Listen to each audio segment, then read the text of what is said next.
Saúde na Fiocruz. Para quem ainda não fez o mestrado ou o doutorado, acho que vale a pena conhecer a página do programa. A nota 6, é um programa muito bom. E ele tem 2 linhas que admite a produção de jogos. Então, por exemplo, o doutorado eu estou desenvolvendo um jogo. A minha linha é ensino não formal, que pega essa parte de museu, centro de ciências, todo o espaço que não é exatamente a escola ou a universidade. E a outra linha é ciência e arte. A Carol orienta lá, depois da palestra, pega a Carol, posso dizer que pega na curva, a Carol me orienta, ela é ótima. Então a gente vai assistir uma palestra dela falando sobre o lúdico na educação e eu convidei Pedro. E aí a gente é muito empolgado, né? Então a gente acabou trazendo porque a gente ficou lá conversando. E aí terminou a palestra, a gente começou a conversar e a gente decidiu trocar telefone e criar um grupo no WhatsApp. Sabe aquela história que conhece um, que conhece o outro, que conhece o outro?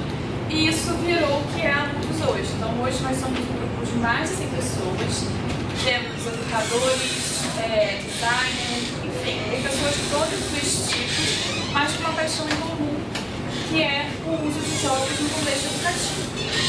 Quando eu entrei no grupo, eu conheci o Pedro nessa ideia, a minha ideia não era tentar ensinar nada não, era aprender mesmo. Então eu procurei o Pedro, tipo, o Pedro me salva, e a gente começou a conversar, a gente começou a jogar e a gente começou a trocar. Então acho que aqui, assim, eu tô aqui na frente por acaso nesse momento, mas assim, tô aqui muito mais para trocar do que para ensinar alguma coisa, tá? Então, pode interromper a qualquer momento, pode perguntar, acho que a gente não atropele muito tempo, tá? Então, além de ser doutoranda do programa, eu sou professora na Celso Lisboa, eu vou falar um pouquinho das coisas que eu faço lá. E eu sou colaboradora do Espaço Ciência Viva, que é um museu de ciências lá na Tijuca, maravilhoso. Se vocês não conhecem, vale a pena conhecer, vale a pena curtir a página. Nós somos uma ONG e todo mundo é bem-vindo, desde que queira fazer o seu trabalho. Então, a gente está aqui no simpósio de jogos, ouvindo falar sobre jogos, jogando. Então, está todo mundo meio empolgado, assim, eu quero criar um jogo para aquilo que eu estou fazendo. Então, seja para sociologia, matemática, não importa, acho que deve ter bastante ideias fervilhando aí. Mas, assim, passando pelos corredores e ouvindo, algumas pessoas não sabem por onde começar. Isso parece muito difícil, então a gente nunca teve esse contato com a produção de jogos. Então, assim, tem um passo a passo para a gente produzir esse jogo, uma metodologia definida, vou fazer passo 1, passo 2, passo 3 e vai ficar um jogo perfeito? Não tem, tá? Mas eu vou colocar aqui algumas coisas que eu considero importantes para o jogo. Então, se você tem alguma ideia de jogo em mente, você conseguir fazer as duas coisas ou escrever, eu acho que você pode pegar o papel e, à medida que a gente for falando dos passos, colocar as ideias que vocês forem tendo para o jogo de vocês. Então, pode ser um desafio, pode começar aqui agora e depois, quando vocês forem para casa, vai aparecer a ideia, tá? Então, é um convite. Então, embora não tenha passo a passo, acho que o primeiro passo que a gente deve pensar quando for criar um jogo é pensar no objetivo pedagógico do jogo. Então, muito jogo ele é criado porque, eu gosto do jogo. Mas o que você quer como educador quando você propôs esse jogo? Aí perceba que eu coloquei aqui o objetivo pedagógico. Então, não é o objetivo do jogo, é terminar a trilha ou conquistar o território. É o que eu quero como educador. Então, por exemplo, para quem estava no auditório, eu vou dar um exemplo do auditório, o Léo falou sobre citoses. Então, talvez o objetivo do professor, quando utiliza aquele jogo, é aprender biologia celular, é entender como as organelas funcionam. Então, o que você espera do uso pedagógico desse jogo? Para que ele serve? O que eu espero com a aplicação? E aí tem vários objetivos, tá? Eu coloquei alguns aqui que a gente pode utilizar. Um deles é promover o engajamento. Então, nesse momento, eu quero que as pessoas interajam, simplesmente. Então, um jogo ele pode ser utilizado tanto no campo educacional, quanto até no empresarial. Eu quero que as pessoas se envolvam, se sintam motivadas a participar daquele momento que eu propus. Pode ser simplesmente para socializar. Então, às vezes, é um grupo de pessoas que não se conhecem, no primeiro dia de aula, e eu quero simplesmente que as pessoas conversem umas com as outras, olhem nos olhos uns das outras, porque às vezes a gente tem essa resistência, né? Criança é muito mais fácil. Você leva uma criança para a piscina, ela pega na mão da outra e fala, amiga, vamos pular. A gente vai virando adulto e a gente vai ficando chato. Quando a pessoa fala com a gente, mostra pra ele. Então, às vezes a ideia é só essa, é só socializar mesmo. Pode ser para estimular a cooperação. Então a gente tem jogos competitivos, mas tem jogos colaborativos que vão estimular a cooperação. pode ser para estimular a fala. Então, por exemplo, eu trabalho com um tema muito delicado que é a educação sexual. E aí, nessa loucura, o Pedro também está comigo. O Pedro é parceiro, assim, para tudo, né? E quando a gente coloca uma situação lúdica, não necessariamente um jogo, as pessoas se sentem muito mais confortáveis para falar sobre sexo. Porque sexo é um tabu ainda hoje. E quando a gente está imerso no contexto do jogo ou do ambiente lúdico, é como se as pessoas colocassem uma máscara. Não sou eu que estou falando, é a Maria, o personagem do jogo. Isso pode estimular a fala. Então tem jogos como o Jogo da Onda, que é basicamente para conversar sobre drogas. Tem os Zigs, que é para falar um pouco sobre a questão da AIDS. Então pode ser um jogo que o objetivo seja conversar sobre um determinado tema. Também posso utilizar um jogo para introduzir um tema gerador. Então, utilizando até o que o Léo falou ali dentro, ele colocou o Pandemic, que é um jogo que o objetivo dele é evitar uma pandemia, e é um jogo colaborativo. Então, de repente, como professor, posso colocar aquele jogo para depois falar sobre os contextos, sobre conceitos de epidemiologia. Ou durante o jogo, posso discutir a partida, fazer uma partida comentada e falar sobre os conceitos de epidemiologia. Então, pode ser para introduzir um tema. O outro para ensinar um determinado conteúdo. Gente, esse é o mais difícil. Ensinar como se joga. Porque a maior parte dos jogos que a gente observa, pelo menos que eu tenho visto por aí, não sei se vocês concordam, é para avaliar. Aí você faz quiz, coloca um jogo de trilha com pergunta e resposta, mas um jogo onde as pessoas aprendam jogando é muito difícil. O jogo que ela criou, a Renata, ela vai provavelmente falar, é um jogo maravilhoso e é possível aprender o conteúdo. Então, você vai falar do seu jogo, não vai? Então, não vou fazer spoiler, vou deixar pra ela. Mas assim, pegue bem esse como exemplo, e são poucos os jogos onde as pessoas aprendem na partida. Outro é reforço e fixação do conteúdo. Então, por exemplo, vestibular exige um conjunto de conhecimento e conjunto de coisas que precisam ser decoradas também. Então, fórmula a gente decora e genética também tem coisas que a gente precisa decorar, né? Então, qual é o fenótipo para determinado genótipo? Então, com essa finalidade, você vê, por exemplo, um dominó. E o objetivo é só associar fenótipo e genótipo, muito simples. Que é ali que o que eu quero mesmo é que ele decore, ajudar esse estudante a decorar algumas coisas para ajudar a fazer uma prova, que é o Enem. Tem algum problema nisso? Não, mas eu tenho que ter clareza que o meu jogo, o objetivo dele é fixar. Pode ser para avaliar um determinado conteúdo, que é o mais comum. Gente, aqui muito cuidado, porque tem muito jogo, muita prova disfarçada de jogo. O que é isso? Eu coloco um dado, coloco normalmente uma trilha e faço perguntas. E eu coloco isso como um jogo. Então, eu quero fazer perguntas sobre garrafas. Então, vou aqui perguntar sobre formas de garrafas, materiais de garrafas, isso enquanto se joga um jogo. É quase que uma prova oral, só que usando um tabuleiro. Então, muito cuidado quando for fazer esse tipo de avaliação. Ou para problematizar também. Então, o Luciano, que está aplicando uma oficina aqui na sala ao lado, ele desenvolveu jogos na área de filosofia, que estão sendo vendidos lá embaixo também. Ele é da The Game Maker, são jogos maravilhosos que é para problematizar a situação do dia a dia, que às vezes passa e a gente não percebe. Então, quem ainda não viu lá embaixo, dá uma passada no stand para conhecer os jogos. Então, esses são alguns objetivos, tem muitos, tá? Mas por que eu estou reforçando isso? Se a gente não sabe para que a gente está criando o jogo, como que a gente vai avaliar o nosso jogo? Ou por que a gente vai utilizar? Então, acho que todo mundo que é professor, fez licenciatura, com complementação pedagógica, deve ter começado a preparar um plano de aula com o objetivo da aula.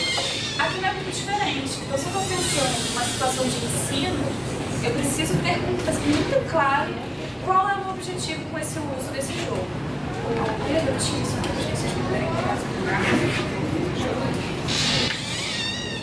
Então tá.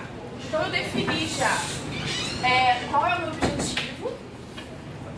Uma outra coisa que eu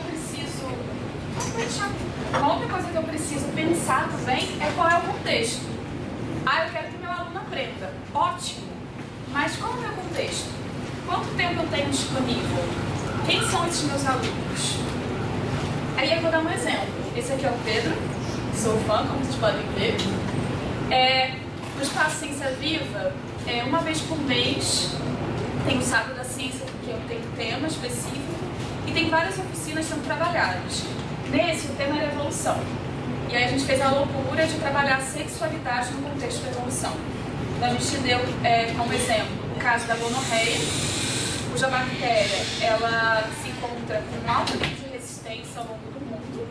E a gente foi trabalhar os conceitos de evolução, o que era evolução ou não, seleção natural, para que as pessoas entendessem a importância de usar preservativo, já que pode se infectar, por exemplo, com a bactéria causadora de gonorreia que não há tratamento. Então, qual era o nosso contexto aqui? Um espaço de divulgação científica, com pouco tempo, então o visitante tinha muita coisa para conhecer. Só no nosso estande, na nossa oficina, tinham 5 atividades, então fazia parte de um percurso ali dentro. Então precisa ser um jogo rápido, que ele entenda as regras muito rapidamente, para que ele consiga atingir o objetivo. E nesse caso, ela simular o processo de seleção natural. Então todo mundo já ouviu falar em seleção natural na escola, mas às vezes a gente usa exemplos muito distantes. Então exemplos que levaram milhares de anos para acontecer e é difícil de abstrair isso. Quando a gente vai para o laboratório, para a microbiologia, a gente consegue ver, mas nem todo mundo teve o privilégio de passar por um laboratório e fazer um experimento. Então, às vezes, acaba sendo uma teoria, a teoria da evolução. A evolução não existe na teoria. Eu já ouvi muito isso, inclusive com estudantes de biologia no ensino superior.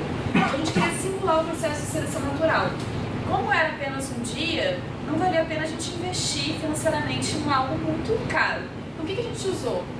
A gente foi tomar café, então aquele momento de abstração, comer chocolate, e aí a gente começou a discutir sobre o jogo, o que a gente queria, qual era o objetivo do jogo, como que a gente queria montar a exposição.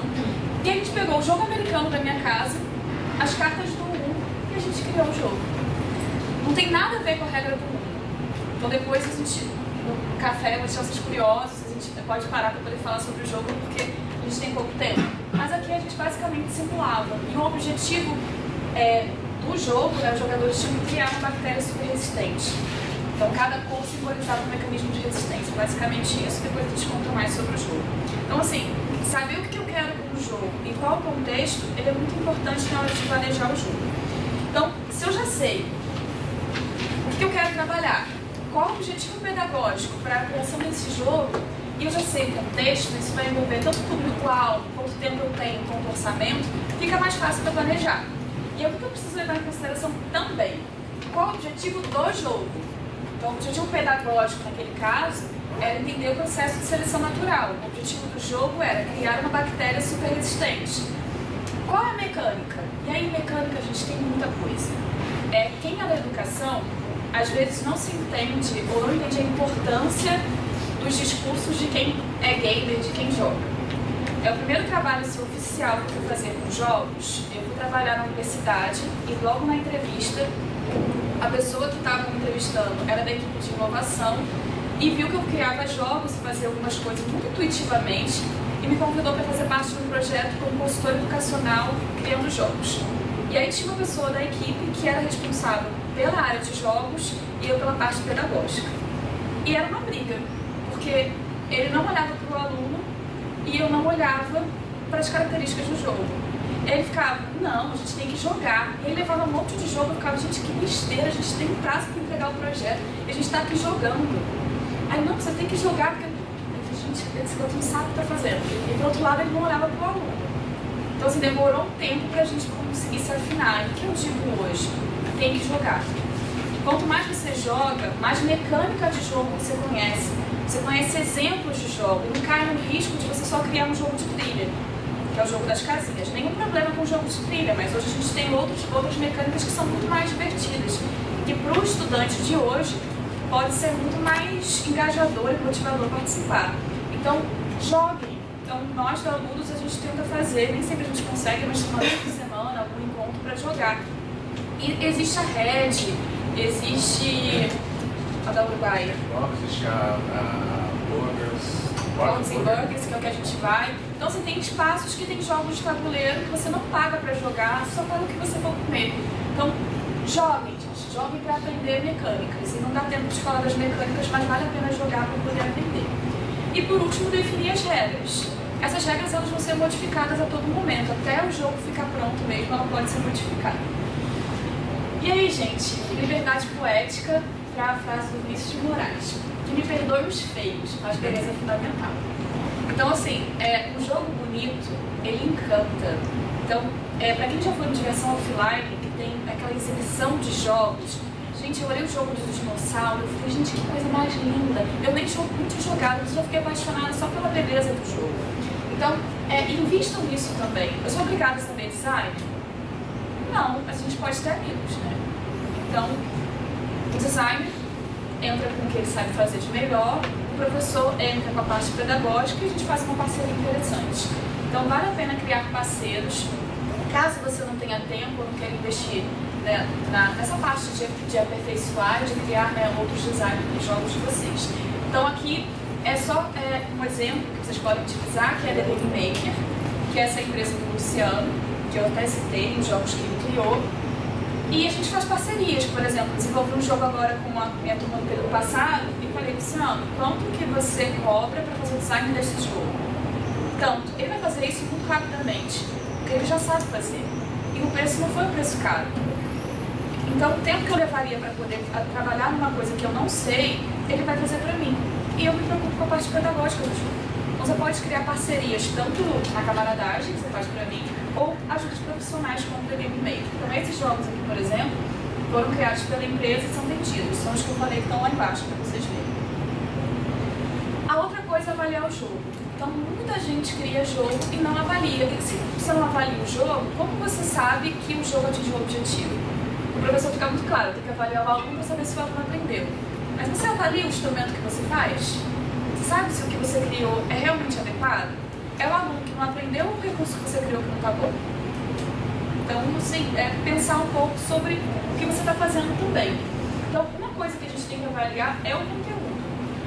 O jogo com conteúdo inadequado, ele vai ser muito mal visto pelos seus colegas. Então, imagina, você está mostrando um jogo e aí, de cara, uma pessoa que trabalha na mesma área olha e fala, nossa, mas esse conteúdo não tem nada a ver.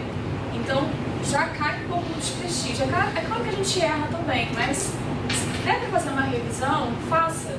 E aí, novamente, a gente não precisa ser rico, gente. A gente pode ter amigos. Então, por exemplo, esse jogo que o Luciano vai produzir no design, a Carol, que também é da área da biologia, ela vai revisar o conteúdo. Não só a Carol, mas umas outras duas pessoas. A Tami, que estava aqui de manhã, e o Léo, que estava na outra mesa. Então, a gente faz amigos. E um revisa o jogo do outro, um ajuda o outro a crescer e a desenvolver instrumentos que sejam aquilo que a gente acredita para a educação. A outra coisa que também tem que testar é a jogabilidade. Pode ser um jogo com conteúdo incrível, mas se o jogo não funcionar, não é jogo. Então é meio que um equilíbrio. Nesse jogo que a gente desenvolveu no Espaço Ciência Viva, o Pedro ficava assim, não, para o jogo funcionar tem que fazer isso, isso, isso. Não, mas isso vai contra o conceito de evolução. Ele é psicólogo. E ele que fez a mediação do jogo. Então ele vinha assim, não, eu quero botar isso aqui. Não, isso não vai funcionar. Ah, mas sem isso o jogo não está funcionando. Então é um pouco pesar a mão. Até onde eu posso abrir mão em alguns aspectos do conteúdo para que o jogo fique divertido e se der realmente para jogar e que ele funcione. Outro ponto que eu posso avaliar, né, é a satisfação do aluno, né, do estudante que esteja participando. Então de manhã, as mesas que estavam aqui, uma delas avaliou apenas a satisfação, é uma coisa que eu posso fazer, se o estudante gostou de participar, se foi interessante ou não. E a outra é se as regras estão claras, tanto para o professor quanto para o aluno que vai jogar. E aí eu volto para cá, ó, o objetivo pedagógico do jogo. Esse é o ponto mais crítico. Quando a gente começou com um aluno de magistério, uma coisa que me agoniava muito era isso, como que a gente vai avaliar o jogo. Principalmente porque eu estou no programa de pós-graduação e eu vou ter que avaliar o meu jogo. E eu pensei, como que a gente avalia o jogo? Deve estar muito bem definido, né? Tem várias pessoas que criam jogos o tempo todo, e aí eu coloquei lá no grupo. Cada um faz de um jeito, não tem uma receita, tá? Então, assim, algumas estratégias que são utilizadas. Mapa conceitual ou mapa mental. Todo mundo tem ideia do que seja? Você pega termos chaves e vai relacionando esses conceitos. Tem gente que faz um mapa mental antes do jogo e depois do jogo e compara a complexidade e vê se tem coerência ou não. Então, a Tami, que estava aqui de manhã, é uma das pessoas que utiliza o mapa. A outra coisa que eu posso fazer é o clássico pré-teste e pós-teste. Só que aqui tem uma coisa que é importante.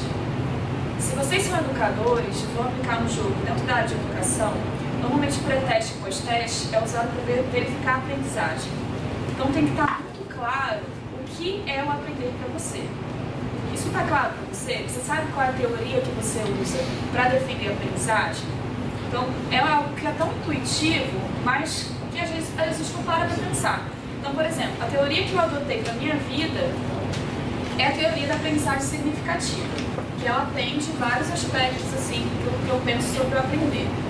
Dentro desse conceito, se eu pegar um teste com perguntas que vão aparecer no jogo, aplicar o jogo, depois aplicar as mesmas perguntas, dentro do que eu acredito que é aprender, isso não me atende.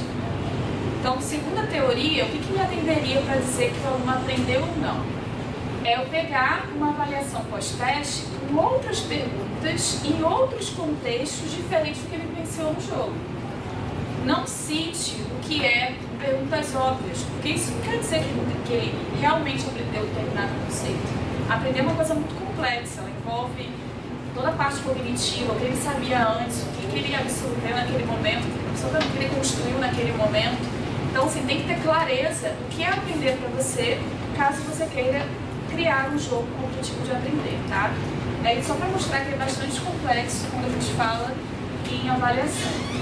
E aí, pensando nisso, essa problemática que é, né, tipo, como que eu avalio se o meu jogo atingiu o objetivo pedagógico, a gente criou um grupo. Então, é um dos, digamos assim, subgrupos do grupo da alunos, que é um grupo para avaliar como que as pessoas avaliam. Então, a gente está fazendo um grande levantamento. Então, a gente começou avaliando, né, o Encontro Nacional de Biologia, de Ciências, Educação, Filosofia, Letras, Matemática, Pedagogia, Química, e usamos alguns instrutores para poder também ver o que foi colocado no CAPES, no Google Acadêmico e no Ciel. Então, isso está em construção. A nossa previsão é que a gente termine o levantamento no final de março. Aí a Carol hoje se juntou a nós e vai também colocar um novo banco de dados aqui. E a gente ainda precisa de professores para se juntar e fazer esse levantamento na área da física, geografia, história e sociologia. Então, cada um está fazendo de forma individual, com um banco de dados únicos, procurando as mesmas coisas, para entender quais são as estratégias de avaliação que têm sido utilizadas. Então, novamente, tem muitas opções. A avaliação que eu vou escolher no meu jogo depende do objetivo que eu defini. Então, o objetivo tem que estar muito claro. Alternativa. Não tem muito tempo para criar o jogo, não tem muito recurso, quero começar a usar e acho que ainda não tenho tanto tempo para poder criar. Pode utilizar um jogo comercial pronto, como fotossíntese, citose, pandemic, ou pode adaptar o jogo para aquilo que você necessita. Então aqui eu só coloquei alguns exemplos, né? O pandemic, esse do dinossauro que eu fiquei completamente apaixonada por ele. Ele vem com pecinhas de dinossauro, saquinhos estampados, gente, ele é lindo. E o Wingspan também é lindo, ele tem os ovinhos dos pássaros, ele mostra distribuição geográfica, diferença de alimentação. Então, nesse caso, o jogo pode ser utilizado para falar de ecologia, diversidade alimentar. Então, dependendo da narração que o professor for fazer, dá para aplicar nos contextos. E aí, uma outra proposta diferente, que é quando os estudantes desenvolvem os jogos. Então, eu sou professora chata, assim, é aquela coisa ou amo ou odeia, porque eu não consigo não desafiar os meus alunos. Então, essa amostra de fisiologia e embriologia, ela foi feita várias vezes na universidade e eu era responsável pelos trabalhos de embriologia. Então, nessa amostra, a única instrução que o meu aluno tinha era: vai ser uma exposição, você pode criar o que você quiser com qualquer tema relacionado à embriologia. E eles vinham com temas que eu nunca havia imaginado. Se eu tivesse escolhido os temas, talvez eu não tivesse sido tão criativa. Então, eles sempre me surpreendiam. Então, como era criar qualquer coisa, às vezes era modelo didático, às vezes era peça, e eu vou mostrar alguns casos de jogos. Então, aqui, por exemplo, eles pegaram o twist, eles pintaram, então isso foi feito com tecido, então foi tão caro comprar um tecido branco e pintar. E eu não consegui nem parar para avaliar o grupo, porque as pessoas não pararam de jogar. Então essa menininha, por exemplo, ela ficou enlouquecida jogando, ela que jogava e a avó que respondia. Mas aí percebe, a gente está muito acostumado com pergunta e resposta, foi aquilo que eu falei, jogo para avaliar, que é o mais fácil de se fazer. Tá? Só para você ter clareza de que um jogo pergunta-resposta é muito difícil a gente construir para aprender. Não tem problema algum, mas era o que eles faziam. Esse era uma roleta com todas as fases do movimento embrionário, criaram camisa, ganhei camisa, adoro ganhar camisa dos Aqui a outra camisa que eu ganhei, adorava os eventos porque eu sempre ganhava camisa. Esse daqui era bem simples, era só um adesivo com aparelho reprodutor e tinha que colocar os nomes. Então eles falavam sobre como que o espermatozoide era produzido e depois eles relacionavam com o nome. Só que isso tinha tempo marcado e era competitivo. Vou passar uns 2 minutinhos mesmo. Então ficava uma loucura no pátio, todo mundo gritando para poder participar. Todo mundo gosta, né, de brincar. Esse objetivo era fecundar. Então, ou você fecundava ou menstruava. E era bem divertido, que colocava a pantufinha do espermatozoide. Era um jogo de trilha, só que divertido, porque as pessoas estavam brincando na hora. Então, aqui são os alunos brincando. Esse era sobre métodos contraceptivos. Aqui, jogos de tabuleiro. Esse era sobre hermafroditismo. Então, eu não sei como que eles conseguiram tanta informação sobre hermafroditismo e não só o hermafroditismo, mas a questão do intersexo, não é algo tão fácil de encontrar. E esse grupo foi um grupo muito chato, eles reclamaram de tudo, porque eu já cheguei assim, tipo, biologia tem que trabalhar com enfermagem, vocês vão trabalhar com profissionais diferentes. Eu já começava, eu não gosto da biologia, eu não gosto da enfermagem, eu já comecei no primeiro dia de aula criando comigo. E aí no final, a pessoa que foi mais chata da disciplina veio agradecer, que tinha se sentido desafiada com o jogo, e que as pessoas gostaram de participar, que se sentiam muito importantes. Então, esse daqui era uma forca com velcro. Muito simples, mas eles faziam toda a parte dispositiva, né, com os modelos que eles criaram e as pessoas participavam. Esse era um jogo online em que a pessoa participava, dependendo do percentual de acerto, ganhava um certificado.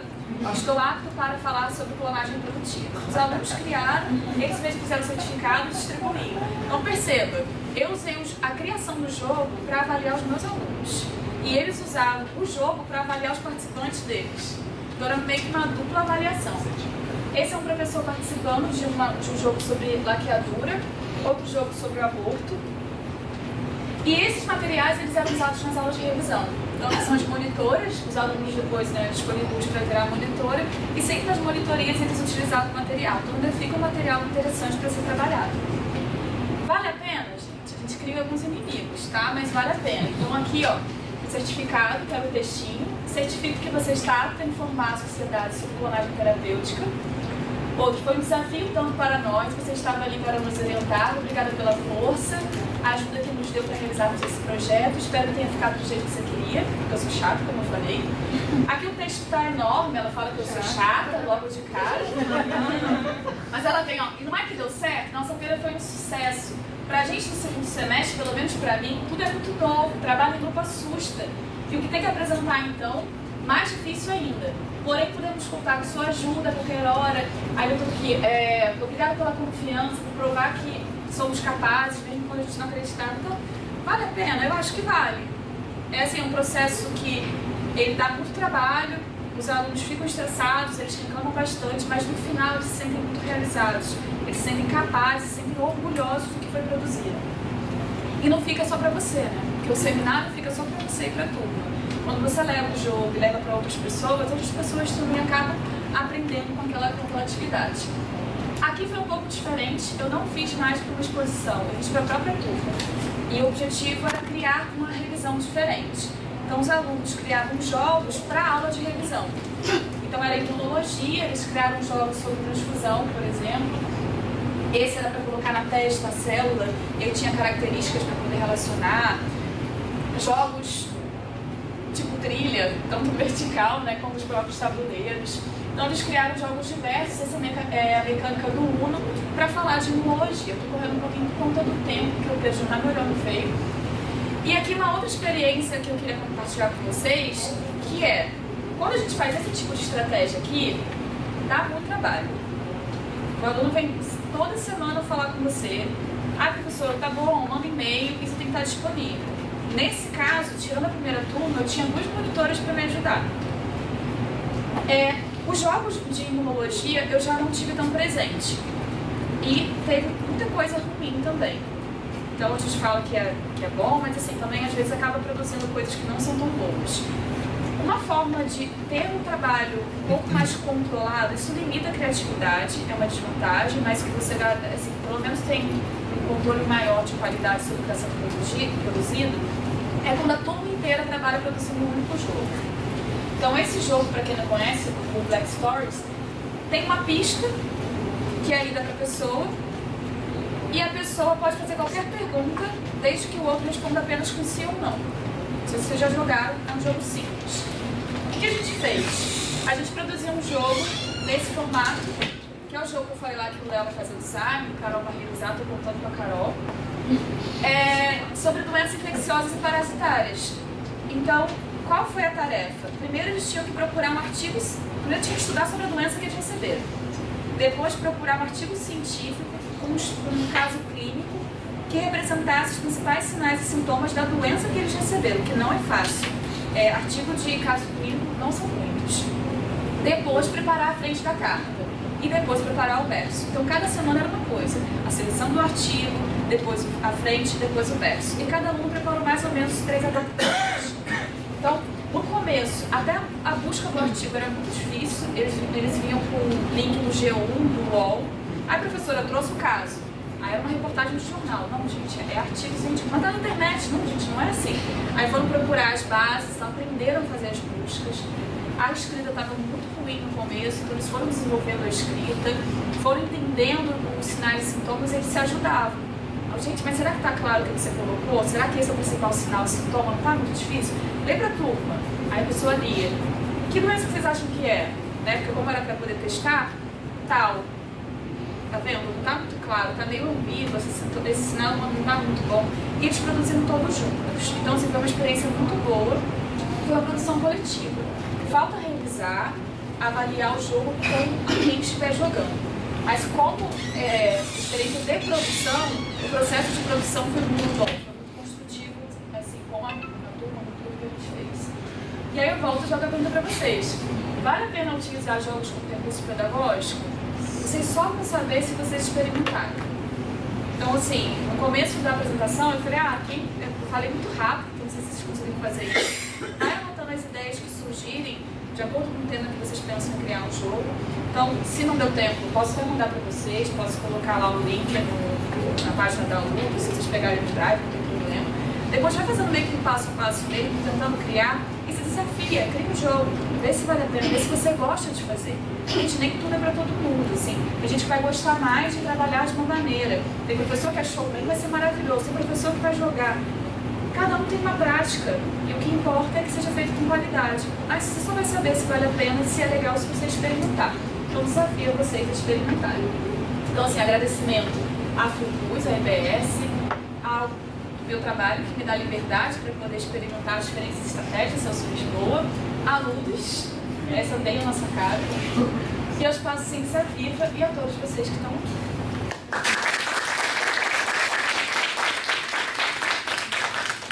Boa tarde, meu nome é Pedro. Queria agradecer ao Pedro pelo convite. Então, deixa eu me apresentar só para vocês entenderem de que lugar eu estou falando, né? Eu sou professor de Sociologia da rede privada aqui do Rio de Janeiro e de Niterói. Eu atuo em escola aqui no Rio e em escola lá em Niterói. Então, as experiências, um pouquinho do conhecimento que eu estou querendo partilhar com vocês, vem dessa minha experiência em escola privada, no segmento do ensino médio. Né? Então, eu trabalho com adolescentes, 14 até 17 anos. E, diferentemente de grande parte de vocês, acredito, eu não sou muito socializado nesse ambiente de jogos e games e tudo mais. E aprendo muito, principalmente com o Pedro, quando a gente começou a ter uma experiência em 2000 e lá na escola que eu trabalho, aqui na Tijuca, nada, 2013, 2014.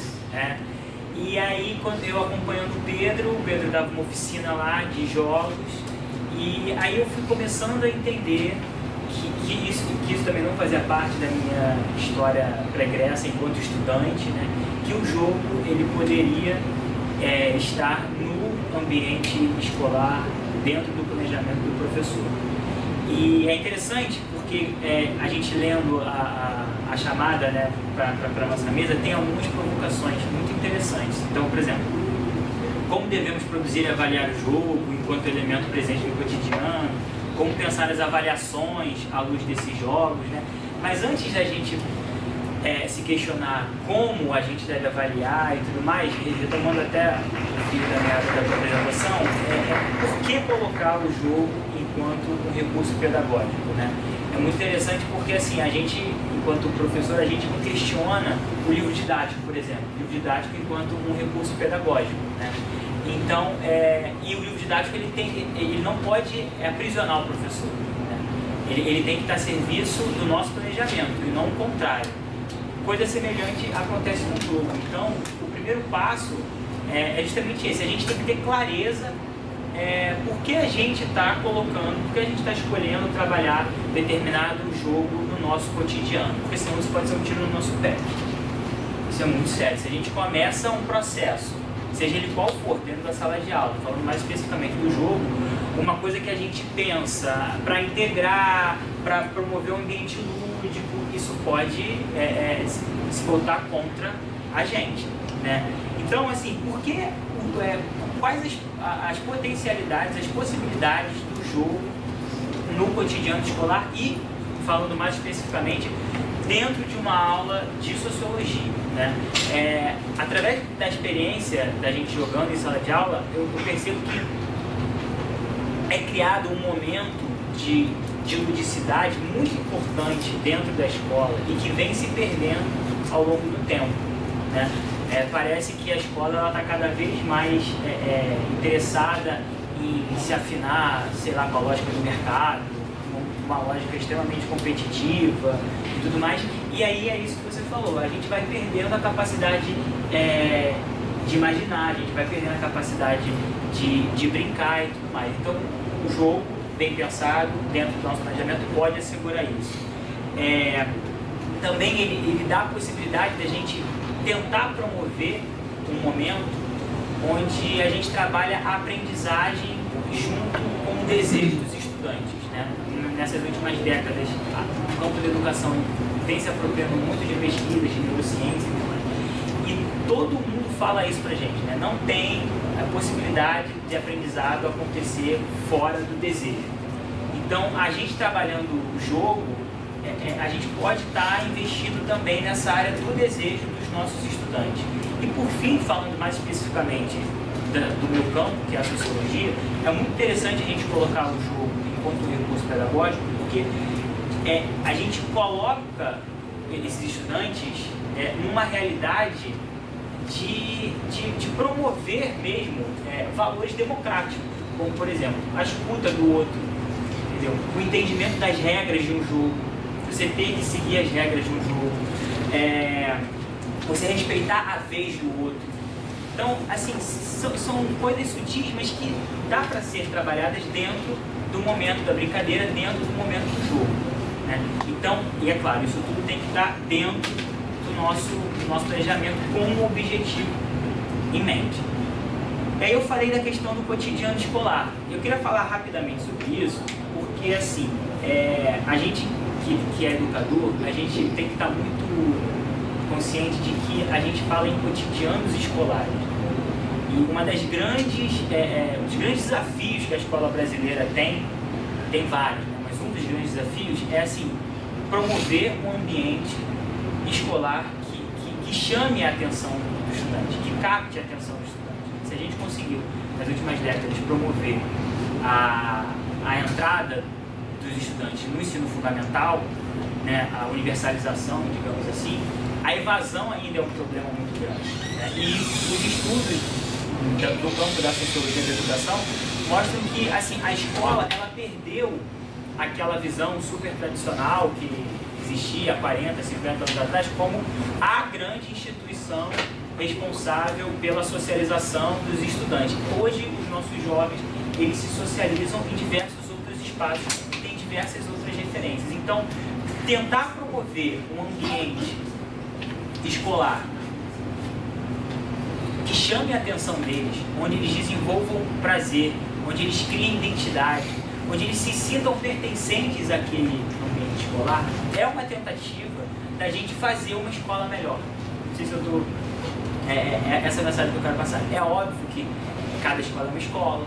Então, eu falei para vocês, a minha experiência se dá a partir de duas escolas privadas, com um público majoritariamente da classe média. Então, é diferente da escola pública que atende segmentos populares. Mas, de qualquer maneira, eu acho que o jogo também ele pode ajudar na promoção desse ambiente no qual o estudante ele pode se sentir mais pertencente àquele ambiente escolar, ao invés do momento monótono só da aula tradicional, no sentido de um atrás do outro e olhando o professor, né? E aí, pensando como é que o jogo entra no nosso planejamento, a partir da minha experiência, eu dividiria assim, em 3 grandes eixos que a gente pode pensar como é que o jogo ele pode entrar no nosso planejamento. O primeiro seria para introduzir um tema para tudo, um tema que você queira trabalhar, né? O segundo seria para aprofundar um determinado tema. E o terceiro como o momento final do processo. Tem uma realidade que é muito negativa e que me impossibilita, pelo menos até o presente momento, está me impossibilitando de viver um momento como a senhora falou na apresentação dela, de fazer com que os meus estudantes, eles mesmos produzam os seus jogos, que é a quantidade de tempo que eu tenho ao longo da semana. Sociologia normalmente só tem um tempo semanal, né? Então, por exemplo, num trimestre eu dou 10 aulas. 10 aulas é o que matemática dá em 2 semanas. Então isso se torna um complicador e entra naquele ponto também que você falou assim, quais são as condições materiais que eu tenho para trabalhar. Mas eu não abro mão também de jogar com os meus estudantes, porque os feedbacks que eu tenho são positivos, né?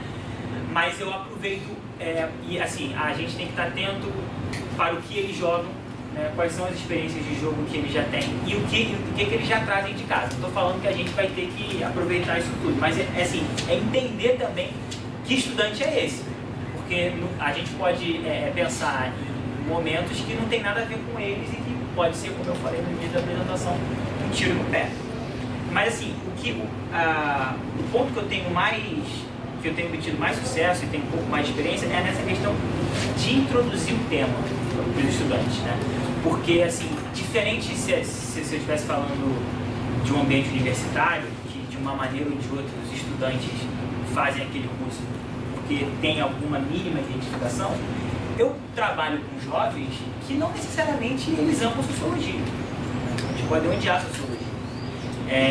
E assim, então, um dos meus maiores objetivos pedagógicos, dando aula de sociologia no ensino médio, é promover, eu não quero que eles saiam dali sociólogos, a função da sociologia não é essa, no ensino médio, da matemática, da biologia, enfim, mas é fazer com que eles desnaturalizem o mundo social. Então, é eles entenderem que existe uma diferença, e nisso, o campo das humanidades, eu acho que a gente corre mais risco do que, por exemplo, o campo da biologia. É entender que existe uma diferença entre conhecimento científico, fruto de pesquisa, fruto de investimento e senso comum, né? Então, não sei, se você chegar para uma pessoa do ensino médio e perguntar, fala sobre fenótipo, genótipo, a pessoa pode não saber falar. Mas se você chega para a pessoa e fala assim, pô, me fala sobre violência, fala sobre gênero, que são conteúdos que a gente trabalha na sociologia, a pessoa vai falar uma lista de conhecimentos que ela já tem e vai falar, mas sociologia é isso aí mesmo. Não, sociologia não é isso. Então, eu uso muitas vezes o jogo como uma forma de introduzir esses estudantes no conhecimento da sociologia. Então, eu queria dividir 2 experiências que eu tive, que foram exitosas. A primeira foi recente, que eu tive que dar uma aula para o 9º ano. 9º ano esse que nunca viu sociologia na vida, né? E aí não faz sentido eu chegar e eu acredito nisso, né? Colocar no quadro sociologia, estudo da sociedade, Durkheim, Weber, acho que eu não conseguiria atrair a atenção desses estudantes e não seria um bom começo. E dizem que a primeira impressão é aquela que fica, então, bom, vamos pensar em uma coisa mais atrativa. E aí, tendo em vista os recursos que eu tinha, eu pensei num momento de jogo, foi um jogo de trilha e tudo mais. É mais fácil, quando você considera o tempo. Exatamente. Isso, para entender. 40 minutos. 40 minutos que eu tinha para dar Você a minha leva aula. 40 minutos para entender como se joga. Exatamente. E eu tinha 40 minutos. E aí o que eu fiz? Eu dei o nome de socioloquiz, né? Dividi. Eu fiz um caminho, né? Isso tudo manualmente, que eu fiz sozinho com a ajuda da minha namorada. Pode ter namorado, então ela ajuda bastante, né? Amigos, enfim. Eu não sei se eu cheguei a falar isso contigo antes de fazer, eu acho que não, mas eu pensei, mas eu não fiz. E aí, cada casa tinha uma cor, cada cor se relacionava a um eixo de estudo da sociologia. Então, o vermelho era perguntas relacionadas à escola, o verde relacionado à violência, o azul relacionado ao mundo do trabalho, e por aí vai. E aí, o grupo dividia a turma em grupos, jogava o dado, se a pessoa caísse na casa verde, ela tinha que responder uma pergunta relativa àquele eixo. E ali eu fui colocando conhecimentos da sociologia que eles já tinham ouvido falar, só que eles não tinham chamado a atenção que falar daquilo era falar de sociologia. Então, qual era o meu grande objetivo quando eu pensei nesse jogo? É introduzir a sociologia e fazer com que eles entendam que existe uma diferença, esse era o grande objetivo, entre senso comum e conhecimento científico, que é uma coisa que está lá nos parâmetros curriculares nacionais, que é uma matéria, é um objetivo do primeiro ano de sociologia, entender a diferença entre os diferentes tipos de conhecimento, né? E ao final do momento, que eu sempre tento fazer, então na verdade de jogo mesmo, ali jogo 35, 30 minutos, que é uma pena, que não dá pra nada, e eu vi-los como é que foi essa experiência e tudo mais, e o feedback foi positivo. A outra experiência, que o Pedro já sabe, é que a partir do imaginário que eu percebi naquela turma, que eles falavam muito de banco imobiliário, que foi na época que saiu o banco imobiliário do cartão, né? E isso deu uma revolução, assim, cartão, banco imobiliário. E aí eu tinha que dar Marx naquele momento, né? Muita gente pensa que a gente só fala de Marx, mas não, a gente fala de outras coisas também. Mas naquele momento específico eu tinha que falar de Marx. E alguns meses atrás eu lembro que o Pedro tinha me mostrado, pô, olha que maneiro, o cara na França, eu acho, não sei, bolou uma coisa, e aí eu pensei, cara, dá pra falar de Marx usando o banco imobiliário. E foi isso que a gente fez. Qual era o meu objetivo naquele momento? Era trabalhar o conceito de mais-valia. Bom, não era falar de Marx, porque, né, falar de Marx era falar de nada ao mesmo tempo. Então o objetivo do jogo era trabalhar o conceito de mais-valia. O que a gente fez? Aí contactei minha rede de amigos, todo mundo tinha banco imobiliário, infelizmente não foi o cartão, peguei o dinheiro de todo mundo que tinha banco imobiliário e com um tabuleiro tradicionalíssimo do banco imobiliário, eu adaptei as regras. Então, tinha lá o grupo dos burgueses e tinha o grupo do proletariado. O grupo dos burgueses, evidentemente, começava um jogo com muito mais dinheiro do que o grupo do proletariado. E à medida, e aí o grupo do proletariado, por exemplo, quando caía numa casa para comprar alguma coisa, eles nunca tinham dinheiro para comprar. Quem comprava era sempre o grupo dos burgueses. E toda vez que eles passavam, enquanto as rodadas seguiam, toda vez que eles passavam na casa, eles tinham que pagar um valor X aos burgueses, porque eles detinham lá, eles eram dono da companhia, da rua, não sei o quê, e os burgueses eles davam X menos 30 para eles. E a partir disso a gente foi, e esse jogo durou algumas aulas, né? De jogar e depois de parar a experiência do jogo e debater, né? Pô, mas o que é isso? Pô, não é justo, a gente dava tanto e recebia tanto. Então, teve um cara que falou sobre isso, né? Então, assim, foi um momento muito... Foi difícil pensar nisso, né? Hoje, se eu fizesse esse jogo de novo, esse ano eu não fiz, mas eu aproveitaria a experiência de outras turmas para me ajudar, porque muitas vezes a gente fica num lugar muito solitário, assim, da gente ter que pensar no jogo e tudo mais. Mas assim, foi um jogo que a gente jogou em 3 aulas, só o jogo, o que dá cerca de 2 horas, né? São 50 minutos cada aula, os 3. Depois a gente falar do jogo. E aí entra na questão da avaliação, né? Primeiro, como é que a gente avalia essa coisa tão subjetiva que é o jogo? Isso é um grande desafio.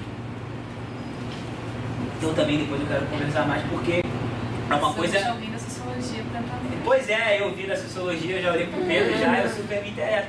Porque assim, o professor adora falar assim, critério de participação. Isso, cara, é uma doideira. Porque assim, o que é participar, sabe? Assim, existe uma aluna extremamente tímida, com vários problemas, e extremamente introspectiva e tudo mais, mas naquele momento do jogo, numa rodada, ela falou assim, não, peraí, eu acho que a gente tem que fazer tal coisa. E existe outro cara que sempre fala e que naquele momento do jogo foi o que ele sempre participou, assim, falou pra caramba. Quem participou mais? Entendeu? Como é que dá pra mensurar esse critério da participação?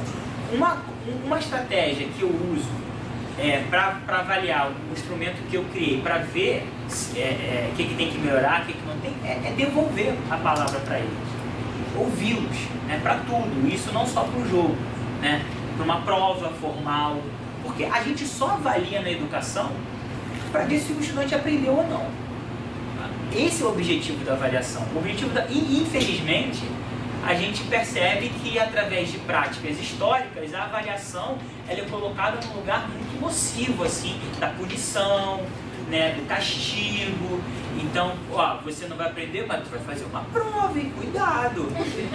Sendo que a gente não avalia para punir, a gente avalia justamente para ver se o percurso que a gente construiu faz sentido para a gente e faz sentido para eles também. Então, eu acredito muito nessa observação. E, assim, um hábito que eu procuro ter quando eles estão no momento do jogo e quando eles já se apropriam do jogo, é sempre ter um bloco, alguma coisa, e escrever como está sendo aquele momento. Porque existem sutilezas que, às vezes, a gente pode trabalhar depois, no momento da sala de aula, né? Então, quando você falou tal coisa sobre, lá falando do banco imobiliário, né? Então, desenvolve mais essa ideia, né? E nos eixos que eu falei, pode botar o jogo tanto para introduzir um tema, como foi nesse caso do banco imobiliário e do sociólogo quiz, como para aprofundar um tema também, né? Para ver se ficou consolidado e tudo mais. Aí queria falar de outra experiência que eu tive recentemente, que foi a matéria de cidadania. A gente tem que falar de cidadania, né, na grade de sociologia. E aí a gente faz aquela diferenciação entre direitos civis, direitos políticos e direitos sociais. E 2 aulas anteriores, eu vi que a turma estava jogando um jogo que, na verdade, era um jogo da memória, mas tinha uma... Vocês devem saber o nome, claro. Um negócio para pegar assim a carta. Tá certo ou não? Você tem um negócio assim, uma mão gigante, e aí pá, pega. E aquilo, naquele momento, foi um pouco de inferno, porque imagina, né, esse barulho assim na sala de aula. Mas aí eu pensei assim, pô, será que dá para trabalhar essa lógica do jogo da memória para o conteúdo que eu já estava trabalhando com eles? E veja bem, estava chato. Eu estava percebendo que a turma estava meio assim, redes sociais. Aí eu pensei numa coisa extremamente simples, que foi extremamente fácil de fazer. Eu achei muito interessante essa coisa da estética que você falou, que é uma coisa que a gente tem que estar muito atento, que é uma coisa que falta demais no mundo da educação, no mundo escolar, né? Às vezes a gente fica inebriado com as ideias que nós temos, mas a gente descuida da estética. E assim, não tem como desvincular a forma do conteúdo, né? É óbvio que um livro bonito, a gente vai minimamente se sentir mais atraído a ler. Um jogo bonito é a mesma coisa. Mas falando desse jogo da memória que eu fiz, eu fui no Word e depois imprimi em papel cartão colorido, mas dois tipos de carta, né? Direitos civis, uma carta escrita direitos civis, outra carta escrita direitos sociais, outra carta escrita direitos políticos, e no outro tipo de cartas, eventos da nossa história. E aí coloca na mesa e eles têm que jogar o jogo da memória. Então, por exemplo, se eles tiram a carta criação de um partido político, isso corresponde à carta de direito político. E aí eles tinham que fazer essa associação. Eu já tinha falado disso com eles, mas foi um modo, isso foi uma aula, 2 aulas antes da prova, mas assim, foi um modo...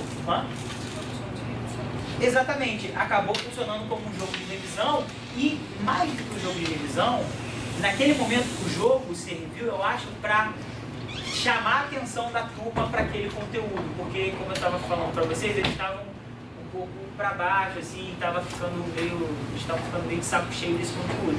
Então o jogo naquele momento serviu também como uma forma deles se sentirem atraídos de novo pelo conteúdo, né?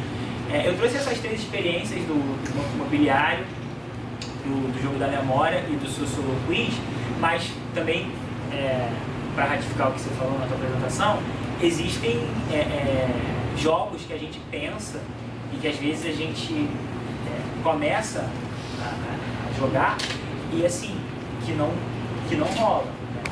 E da minha experiência, quando isso acontece, é porque, voltando ao primeiro ponto, não estava muito claro o que eu queria com aquele jogo.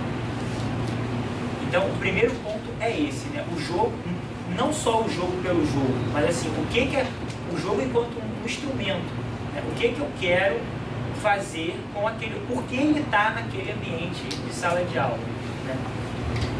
Jogando aquilo com os meus estudantes, eu quero que eles entendam o quê? Ou eu quero que eles problematizem o quê? Porque às vezes não necessariamente eu estou à procura de... Eu quero que eles respondam coisas. E na sociologia existem diversas questões extremamente complexas que até covardia. Em 50 minutos eu queria que eles me respondam coisas que caras que pesquisam a vida inteira não respondam. Mas que eles ao menos problematizem, né? Como foi o caso do Sociolo Quiz. Quando eu me lembro muito que uma menina leu lá um dado sobre feminicídio no Brasil. Aí ela falou assim, caraca, é isso tudo? Mas o meu tio fala que isso é mimimi. Então, não é mimimi, né? Existem pessoas que fazem pesquisa e aí a gente já entra no conceito do que é a pesquisa. E aí vai ao encontro do objetivo que eu falei, que era problematizar o senso comum do conhecimento científico. Então, assim, jogo enquanto instrumento pedagógico, sim, total, tem diversas potencialidades, promover a ludicidade, o espaço do brincar, ele está imerso num contexto democrático, de ter que respeitar o outro, a vez do outro, escutar o outro, entender as regras, jogar de acordo com as regras, mas sempre não perdendo de vista que ele tem uma função pedagógica que tem que estar a serviço do aprendizado daquele estudante. Obrigado.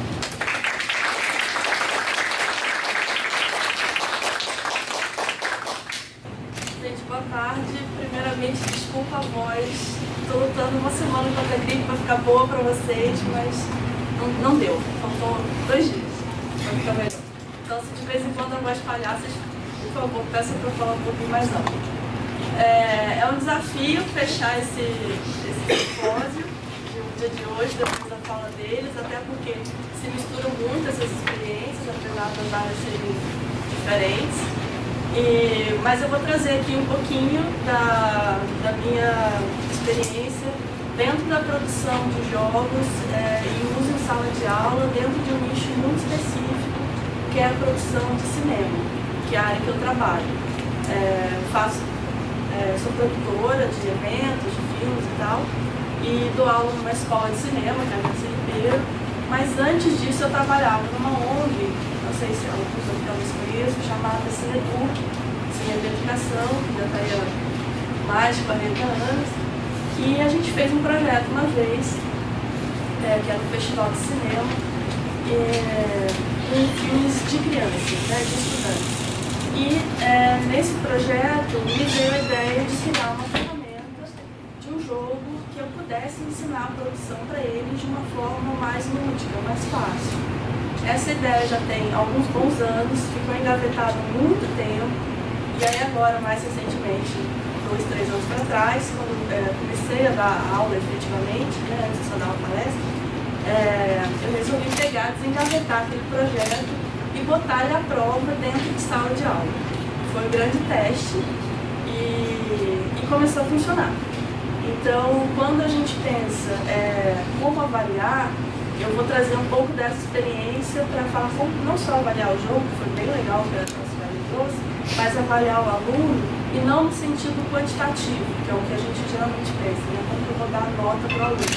Vai além disso, vai do papel dele dentro da produção, dentro do trabalho que é colocado, né? Então, a partir dos questionamentos, que nem o Pedro falou, né, do que nos foi proposto aqui para essa mesa, se é possível você usar essas atividades lúdicas como de caráter subjetivo, eu acho que vocês vão poder responder isso no final, ou se é possível avaliar o jogo como ferramenta, ou mesmo quais dinâmicas são necessárias para isso, né? Sempre vai ser, como a Su falou, não tem uma regra fixa, porque vai depender muito da sua problemática e como você trabalha isso dentro das dinâmicas, as mecânicas que você vai escolher no jogo. E o seu objetivo, se ele quer se avaliar o aluno, se avaliar o conteúdo, ou mesmo se avaliar o seu papel de professor, se você está sabendo ensinar ou não, é que você tem que traçar um objetivo e ver qual o melhor método para se chegar lá. Então não tem um caminho único, porque não tem um objetivo único, né? Você tem que escolher o melhor caminho. E se vocês quiserem, a gente pode também depois conversar, né? Então, esse primeiro estudo de caso, eu vou tentar ser muito extenso, porque eu não vou me alongar. Ele é baseado praticamente em cima de uma problemática. Qual é? Ensinar como se fazer um filme, se produzir um filme dentro de um período curto, que é um tempo. Assim como o Pedro tem pouquíssimo tempo com os alunos, eu tenho só 2 tempos por semana, com sorte juntos, né? Dá para aproveitar, você ainda só tem um. Então, eu precisava de um jogo relativamente curto, mas que não fosse superficial, eu precisava aprofundar um pouco esse conteúdo, e que abarcasse todas as etapas de uma produção. Então, para vocês se familiarizarem um pouco com o tema, a gente pode dividir a produção de um filme, eu divido em 5 etapas. Em cada etapa dessa, todos têm um produtor, né? Eu sou produtor de filme, mas o que eu faço, né? Depende de cada etapa. Em cada etapa você vai ter uma função muito específica e um perfil de profissional muito específico. Então, às vezes eu tenho pessoas de perfis diferentes. Eu sou muito expansivo, sou muito comunicativo. Eu sou introspectivo, eu gosto de números, eu gosto de gente. Todos podem ser produtores. Você vai encontrar o seu nicho de acordo com o processo do filme. E às vezes é muito difícil saber em que nicho você se encaixa. E é uma pergunta difícil de chegar e perguntar diretamente para a pessoa, né? E o jogo começa a revelar essas subcamadas, né, da pessoa. O pessoal da psicologia me ajuda aí, que eu acho que vocês vão dar um suporte bom nesse lado, né? Então, a gente, para vocês verem, a gente tem um produtor executivo na primeira etapa, que é aquele que consegue o financiamento do filme, dinheiro para fazer, que administra as contas, os orçamentos. Depois a gente tem um diretor de produção, que é o que coordena tudo, que vai contratar os fornecedores, vai contratar a equipe para trabalhar no filme. Um produtor de set que cuida da filmagem, um produtor de pós-produção que cuida da finalização do filme e também o produtor executivo que volta para fazer a distribuição e a exibição do filme. Então são 5 etapas, muito longo. O filme pode durar 3 anos sendo produzido ou 3 meses. Vai depender muito do tamanho dele, é muito complexo. E como passar toda essa complexidade num jogo simples que dure um tempo de aula, né? Então, voltando para o nosso para as nossas condições materiais, eu optei por um jogo de cartas, que seria mais simples de produzir, né? Tenho até a ideia de fazer um de tabuleiro mais complexo, mas isso é para os gamers depois da expansão. E que fosse, então, assim, simples de produzir, fácil de explicar. Isso eu acho que ainda não é tanto por causa da complexidade do processo mesmo, mas que as pessoas conseguem pegar a regra, jogar, se divertir e aprender. E eu, quando eu fiz essa proposta, eu não esperava ganhar esse adicional que era traçar os perfis dos produtores. Isso para mim foi um bônus e que tem me ajudado muito. Então eu elenquei aqui o que é o jogo, é um jogo de cartas, para 2 a 4 jogadores, e aí eu falo, poxa, mas a minha turma tem 20, tem 15, como é que eu faço, né? A gente trabalha muito em equipes. Como a gente já comentou aqui em outras mesas, cada equipe gerencia uma produtora. Então eu posso ter 3 pessoas jogando ou 9 pessoas jogando, 3 em cada equipe gerenciando essa produtora. Por em torno de 60 minutos. Os meus objetivos iniciais era ensinar como se faz uma produção, quais as etapas de cada filme, avaliar até que ponto eu posso aprofundar cada etapa, inserir elementos reais dentro daquele contexto, para não ficar tão distante aquela teoria inatingível.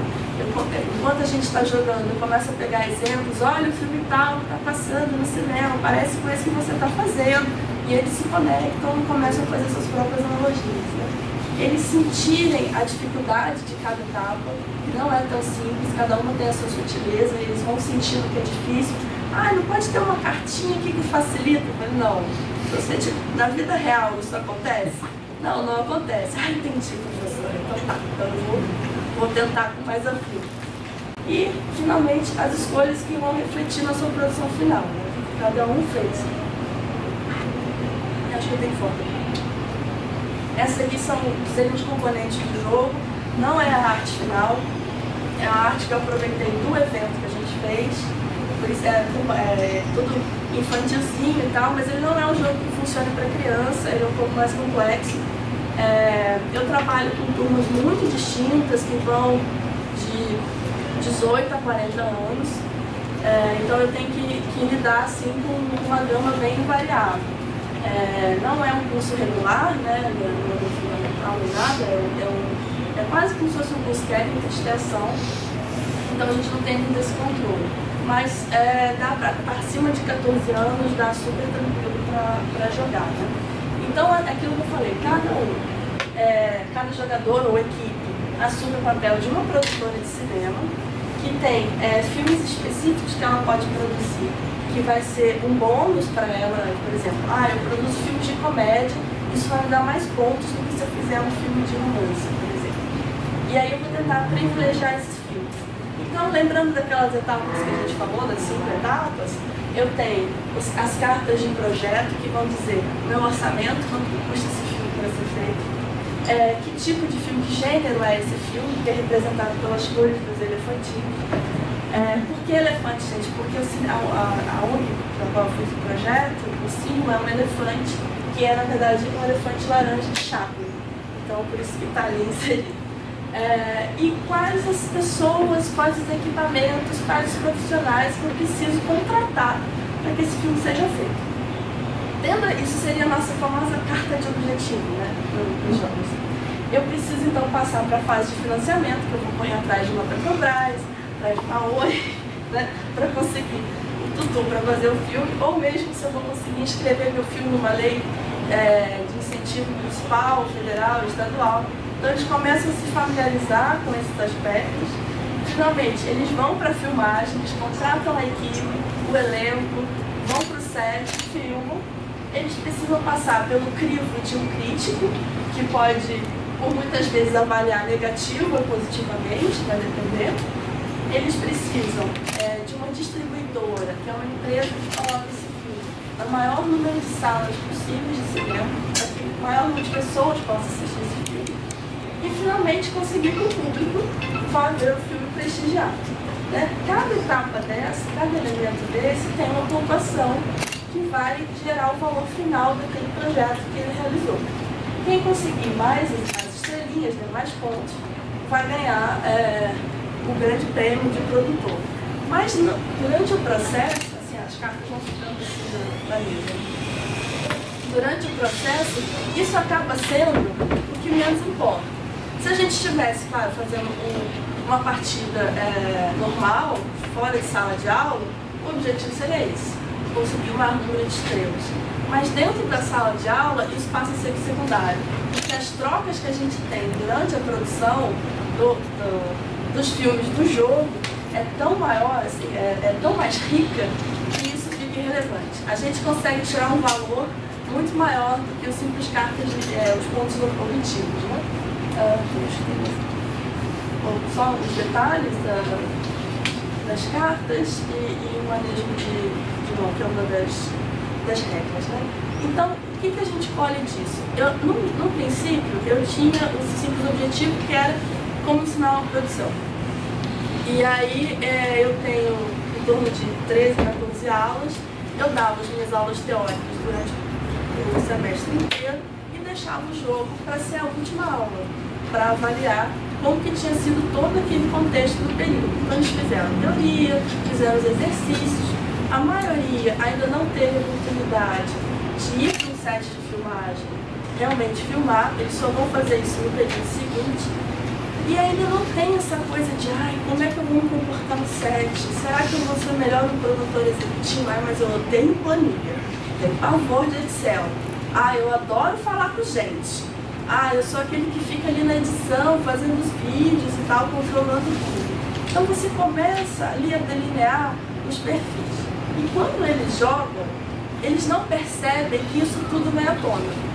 Eu fico só observando, monitorando a assistência do jogo e começo a analisar como que esses perfis vão sendo traçados. E facilmente eles se destacam.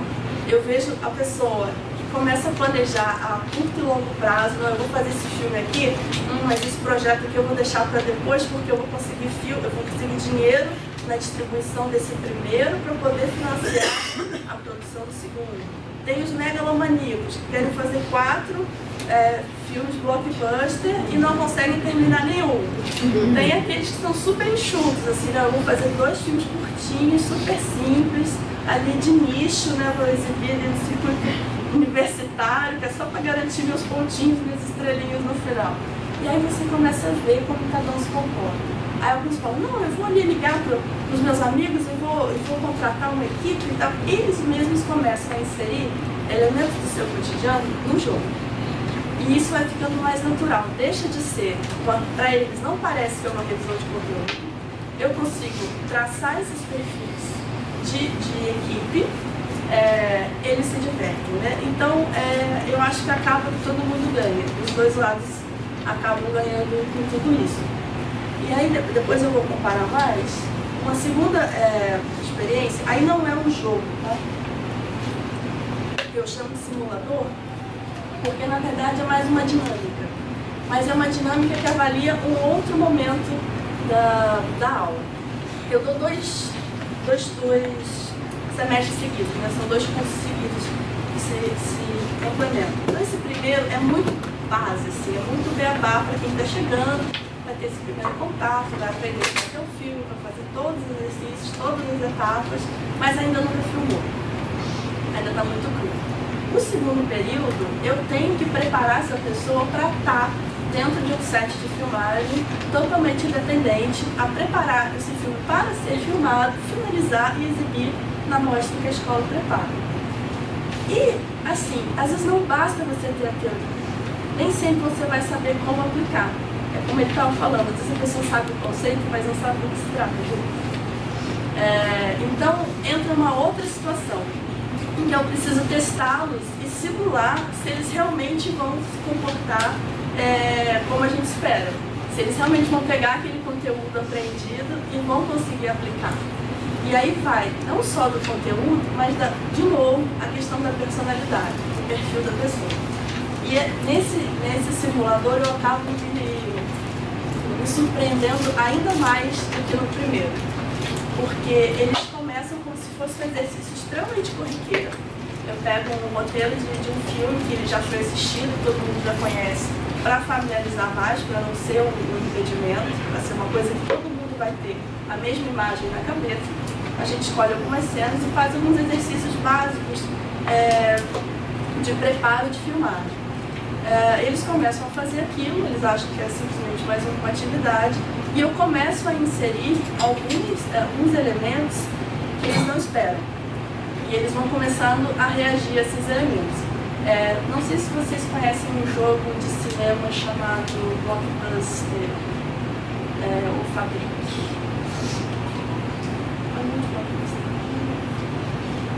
É um jogo de cinema muito simples, de leilão. A mecânica dele é bem básica, eu realmente nem gosto muito, mas ele tem uma arte, ele é engraçadinho, é de cinema, então eu acabei comprando. E eu acabei pegando todos os componentes dele para usar nesse simulador, sem ter nada a ver com a regra do jogo. Então, aos poucos eu começo, eles estão lá preparando a filmagem, e eu chego, pego um saquinho, coloco dentro do saquinho notinhas, tilezinhos de valor, de dinheiro, e eu vou aleatoriamente tirar um valor dali, aquilo vai ser o orçamento do filme deles. Então eles tinham um planejamento que eles estavam fazendo e de repente, opa, agora eu sei o orçamento total do meu filme. Então, meu Deus, calma, que a gente estava planejando uma coisa, agora mudou tudo, o orçamento é outro, eu preciso do quê? Me adaptar muito rápido para aquela situação. Depois, a gente seleciona o elenco, e aí entra um fator que pode ser positivo ou negativo. Porque o elenco para o filme, ele agrega valor. Então, se eu trago uma Fernanda Montenegro para o meu projeto, a chance de eu conseguir patrocínio é muito maior. As portas meio que se abrem, poxa, o projeto da Fernanda, se a Fernanda está dando aval, é um projeto bom, vamos seguir com esse cara, né? Vamos seguir com esse projeto. E aí eles começam a ver outras saídas que um exercício básico não daria. Então vou pegar aqui um exemplo aleatório que já aconteceu, que saiu George Clooney para uma das equipes. Eles piraram. Gente, vai ter patrocínio de café, vai ter nada. A gente ganhamos nosso filme aqui com o George Clooney. Por quê? Porque é uma figura que vai agregar valor e eles começam a ver outras saídas. E aí a dinâmica vai mudando. Eles, poxa, se a gente tem um nome tão importante como esse, eu posso bater na porta de fulano para conseguir aquilo que a gente, quando não tinha dinheiro para uma passagem de avião. Agora a gente vai ter um avião inteiro se bobear, né? Então você começa a ir se adaptando. E quando eles menos esperam, e aí entra uma parte que para mim é muito difícil, porque por causa da timidez, eu simulo uma entrevista com um potencial patrocinador ou apoiador. E geralmente eu pego uma figura que pode ser pública ou que seja um cargo de importância na cidade onde vai ser feito o filme, incorporo o personagem, tiro eles de sala de aula, aquela equipe de sala de aula, levo para uma outra sala, simulo uma entrevista como se realmente fosse de verdade, não é a Renata que está mais ali, é o prefeito da cidade, enfim, é outra autoridade, e eles precisam me convencer a ceder aquele apoio ou patrocínio. E é nessa hora que eu fico de queixo caído, porque é aquilo que a gente está falando. Às vezes é um aluno que é muito tímido, que não fala em sala de aula, que faz os seus exercícios perfeitamente, faz lá o orçamento, a análise, tudo certinho. E aí chega num confronto desse, em que ele precisa viabilizar o filme, e a pessoa que está do outro lado está fazendo um pouco caso de todo esse trabalho que ele já teve, ele sai daquela caixinha, se impõe e batalha pelo filme dele. Por outro lado, às vezes aqueles que falam a dessa na sala, que são super expansivos, ficam travados. Opa, não sei o que falar dessa hora, né? Porque é fácil você ser expansivo quando você está num ambiente confortável. Mas quando você está num ambiente hostil, às vezes você não sabe muito como se portar, você perde meio o chão. E aí eles se descobrem, eu também descubro novas facetas deles. E é isso tudo quando acaba, e aí a gente retorna para a sala, eles começam a trocar. Ai, como é que foi essa entrevista? Com quem que foi? Ai, vocês conseguiram o patrocínio? Às vezes conseguem, às vezes não. Vai depender do poder de influência que eles tenham sobre o meu personagem, né? Já cedi o patrocínio e já tirei também. Então, isso tudo depois a gente leva para uma avaliação. Todas as atividades a gente avalia em conjunto. Eu pergunto muito para eles o que eles acharam, E eu coloco para eles todo o meu feedback também. E a gente vai construindo uma imagem junto.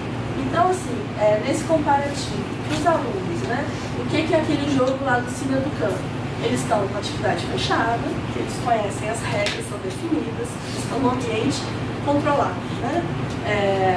É um planejamento a longo prazo. Eu tenho minhas cartinhas aqui, eu sei que eu tenho que chegar lá, eu tenho 50 minutos, é super tranquilo.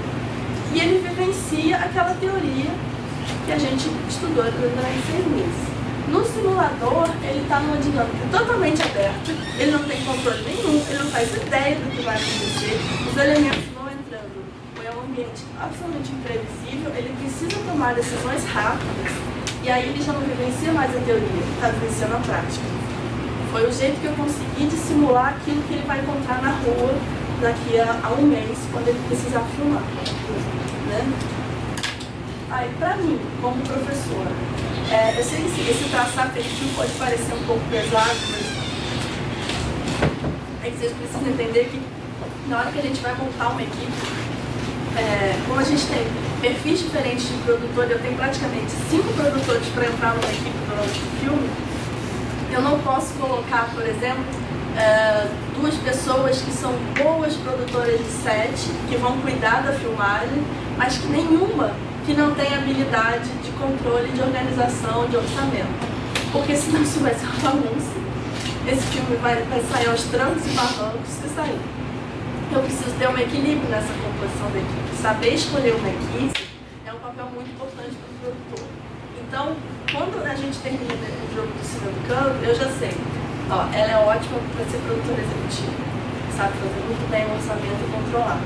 Ele já curte mais em produção de set, ele precisa ter adrenalina na veia, né, para saber colocar fogo ali na hora do set, fazer as pessoas trabalharem. Vamos filmar.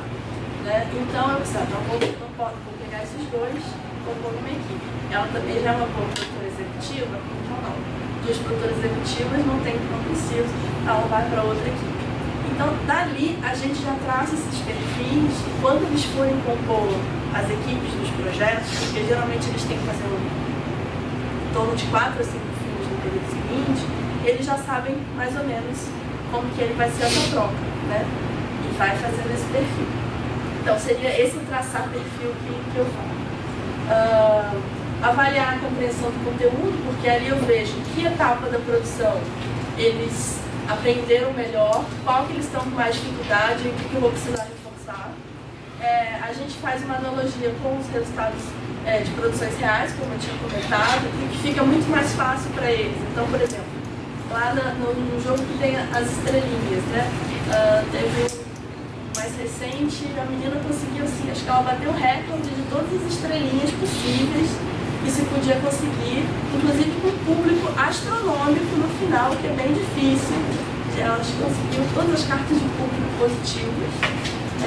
E aí a gente comparou, nossa, você é a Globo fazendo o filme do Minha Mãe é uma Peça, por exemplo, né?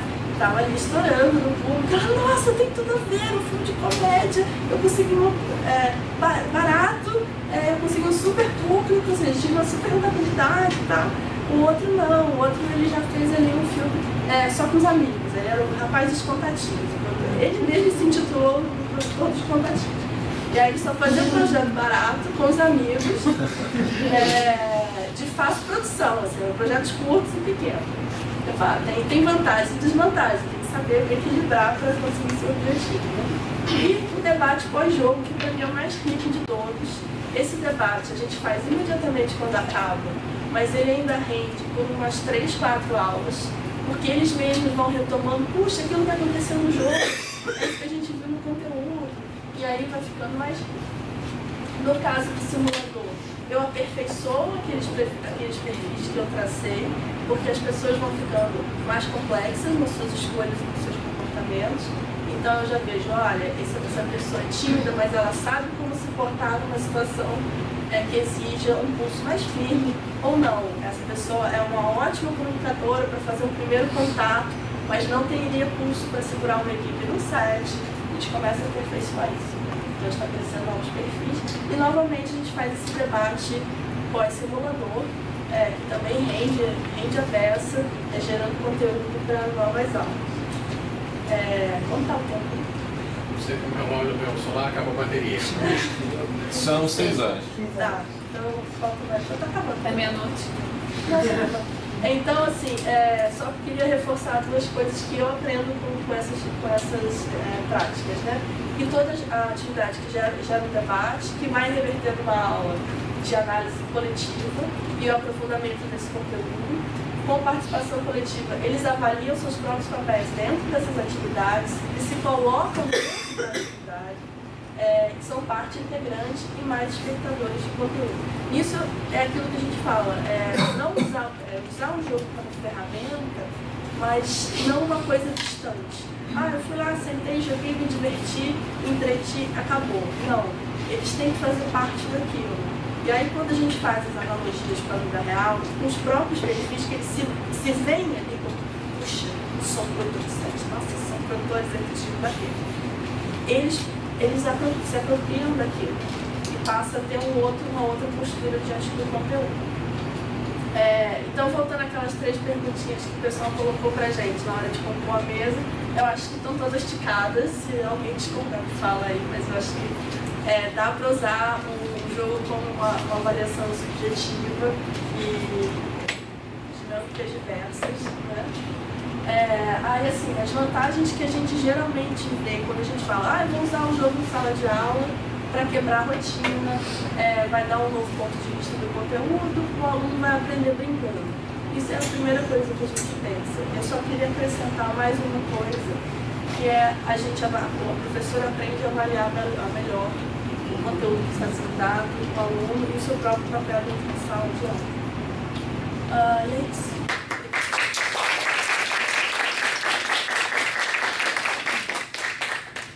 Bom, pessoal, vamos às perguntas. Quem quiser perguntar, eu faço. Poxa, eu sempre sou o primeiro a ser triste. Mas eu queria agradecer muito vocês 3. Isso foi uma experiência incrível. Os 3 estão completamente endeusados.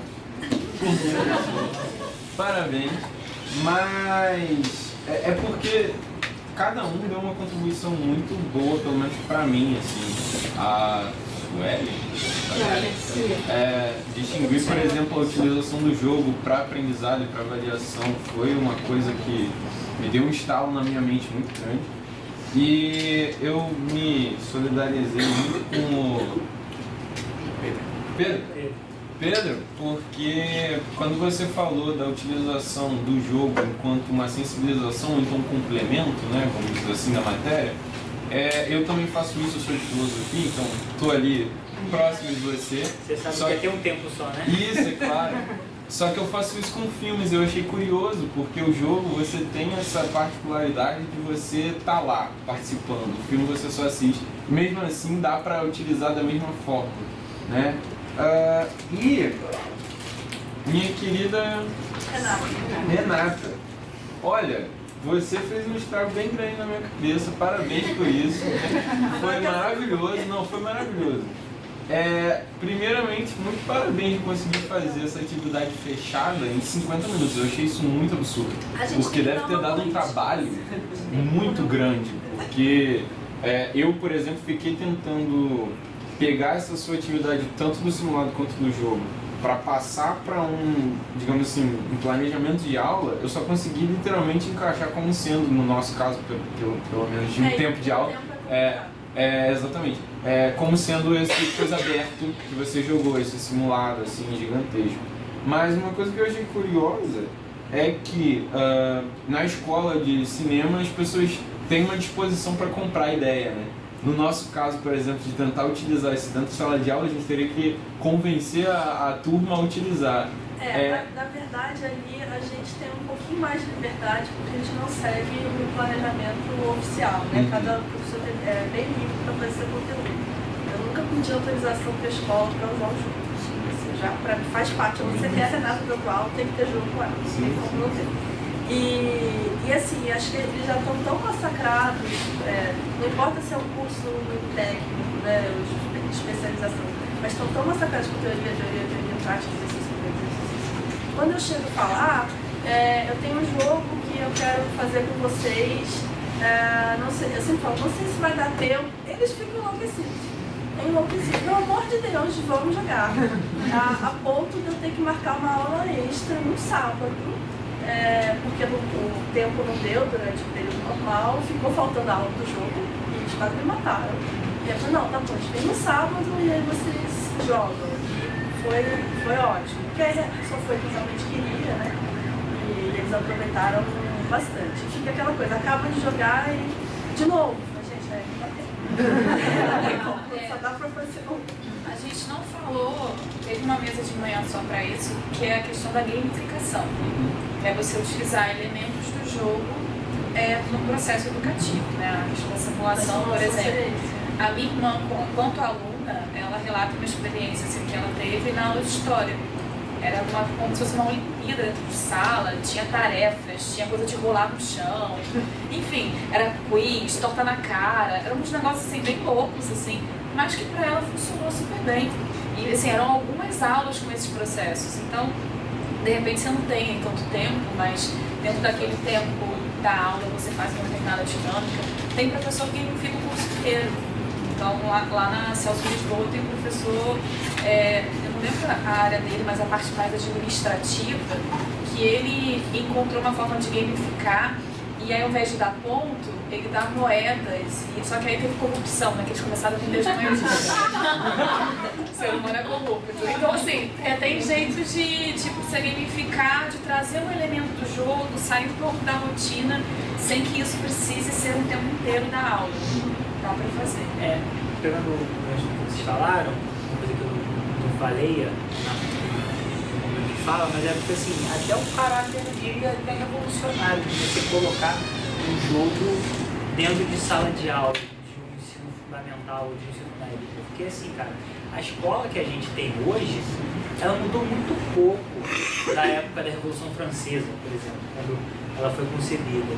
Então, eu acho que quando você pensa num jogo na tua aula, você está tratando, primeiro você está respeitando o teu estudante e você está colocando ele no papel de autor daquela aula, e não enquanto um corpo dócil, passivo, que só está recebendo informações daquele professor. E aí fez total sentido aquela coisa que você colocou aqui, que a gente pode avaliar melhor.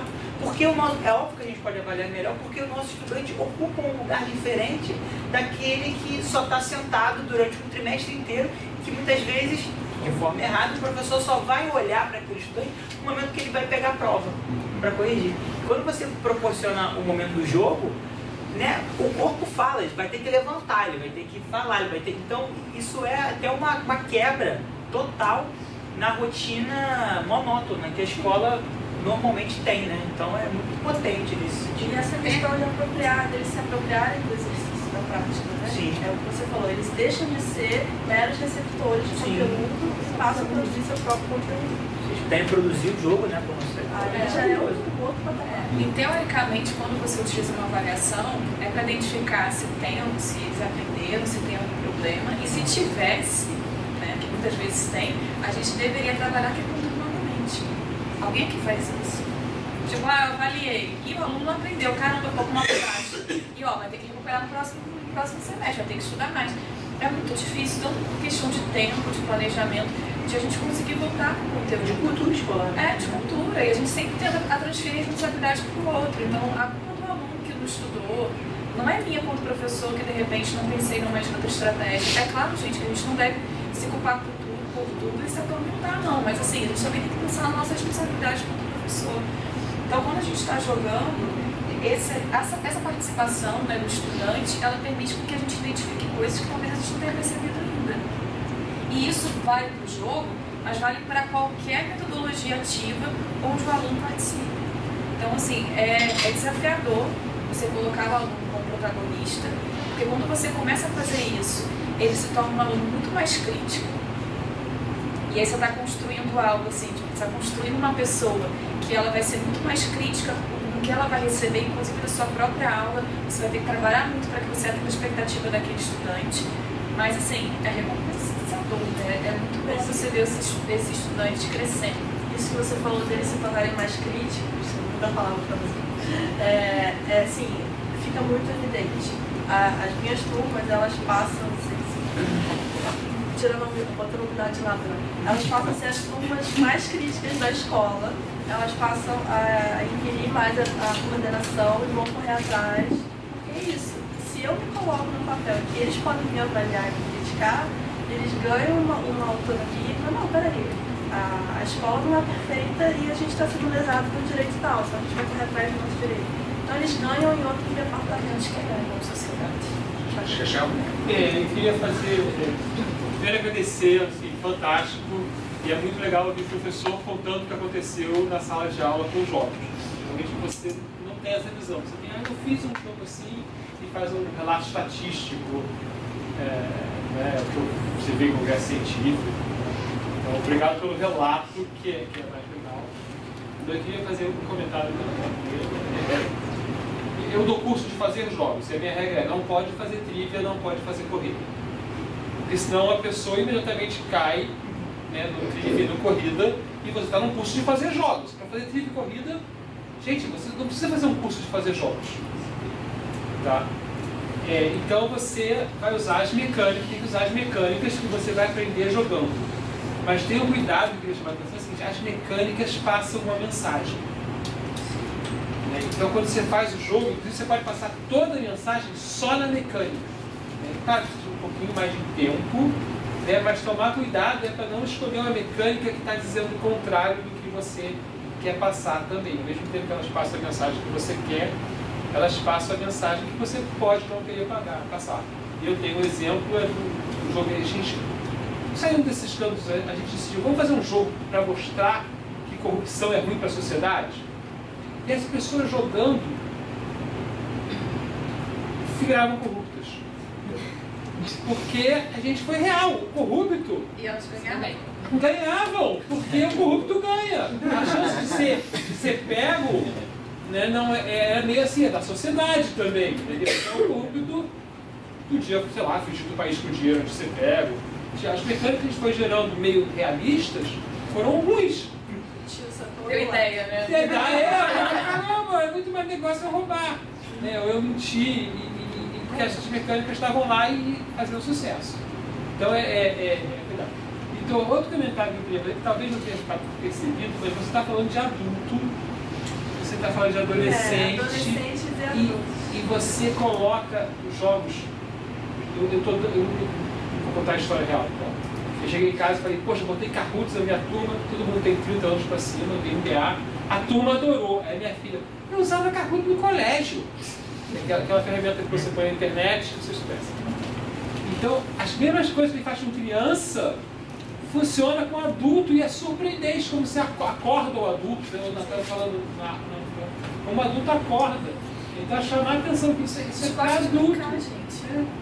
A gente às vezes fala que não quer ser adulto, cara de brincar, você tem que ser adulto, mas adulto gosta de brincar também. Não, e assim, ao mesmo tempo, ocorre o inverso disso, né? Como as escolas, já estou falando de fundamental, né?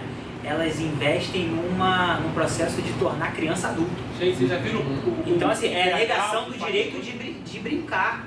Já viu o que faz o PH hoje? Não. As turmas do PH fazem o seu plano de sua visão, a sua missão, os seus objetivos.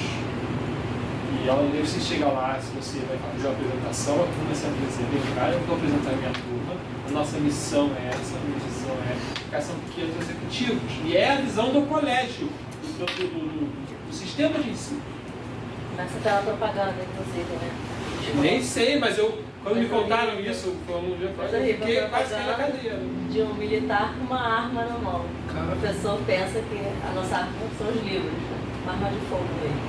Só a propaganda já era assustadora. A gente teve a propaganda do Paz há poucos anos atrás, que era aquela igualzinho ao Pink Floyd, né, daquela máquina de fazer salsicha, das crianças saindo modeladas, foi terrível. E uma coisa que eu gosto no nome da escola, não vou dizer porque, enfim, eu logo em Itaca, escola de pedal, mas que assim, que eu acho legal, que eles têm avaliação, faz parte do processo de avaliação, não sei mais para frente, mas pelo menos as crianças, os adolescentes até uma certa idade, a hora do intervalo que as crianças brincam faz parte da avaliação dos professores. Então assim, não é aquela coisa assim, a criança está brincando direito, não está brincando direito, não. Como as crianças brincam, como elas interagem, que soluções elas encontram, fazem parte. Isso ensina muito mais do que o momento de sala de aula, porque o momento de sala de aula está totalmente engessado, né? Aí sai da sala de aula, jogar futebol, aí é o momento que o cara vai querer dar um chute no outro, vai querer bolar. Então, uma das maiores salas de aula na escola, e a gente fala muito isso na coordenação, né? Pô, se você puder, sai da sala dos professores, que às vezes é um muro de lamentações, com vontade de se matar, e, meu irmão, vai pro pátio, entendeu? A gente chama de pátio lá porque é lá que a vida acontece, é lá que os meninos brincam, que tem os conflitos, enfim, desculpa te contar. Não, mas é isso, eu acho que é perfeito, né? Eu acho que a gente tem que pensar o lúdico não como a parte da educação, o lúdico faz parte, inclusive como adolescente, como o aluno brinca, como o aluno joga, tem que fazer parte da avaliação, sem sair naquele erro, né, de vamos transformar tudo, a gente tem usado mais modificação, né, do que modificação do governo, mas é que naquele assim, da estrelinha que fez a prova, estudou, não estudou. Eu acho que esse é o empobrecimento que o jogo pode ser. A gente precisa enriquecer esse lúdico, transformar esse lúdico como parte do processo desses alunos, exatamente porque a gente sabe o potencial que o lúdico demonstra do aluno, né? Ali é uma experiência prática agradável, mas que você pode ter um desenvolvimento muito mais aprofundado.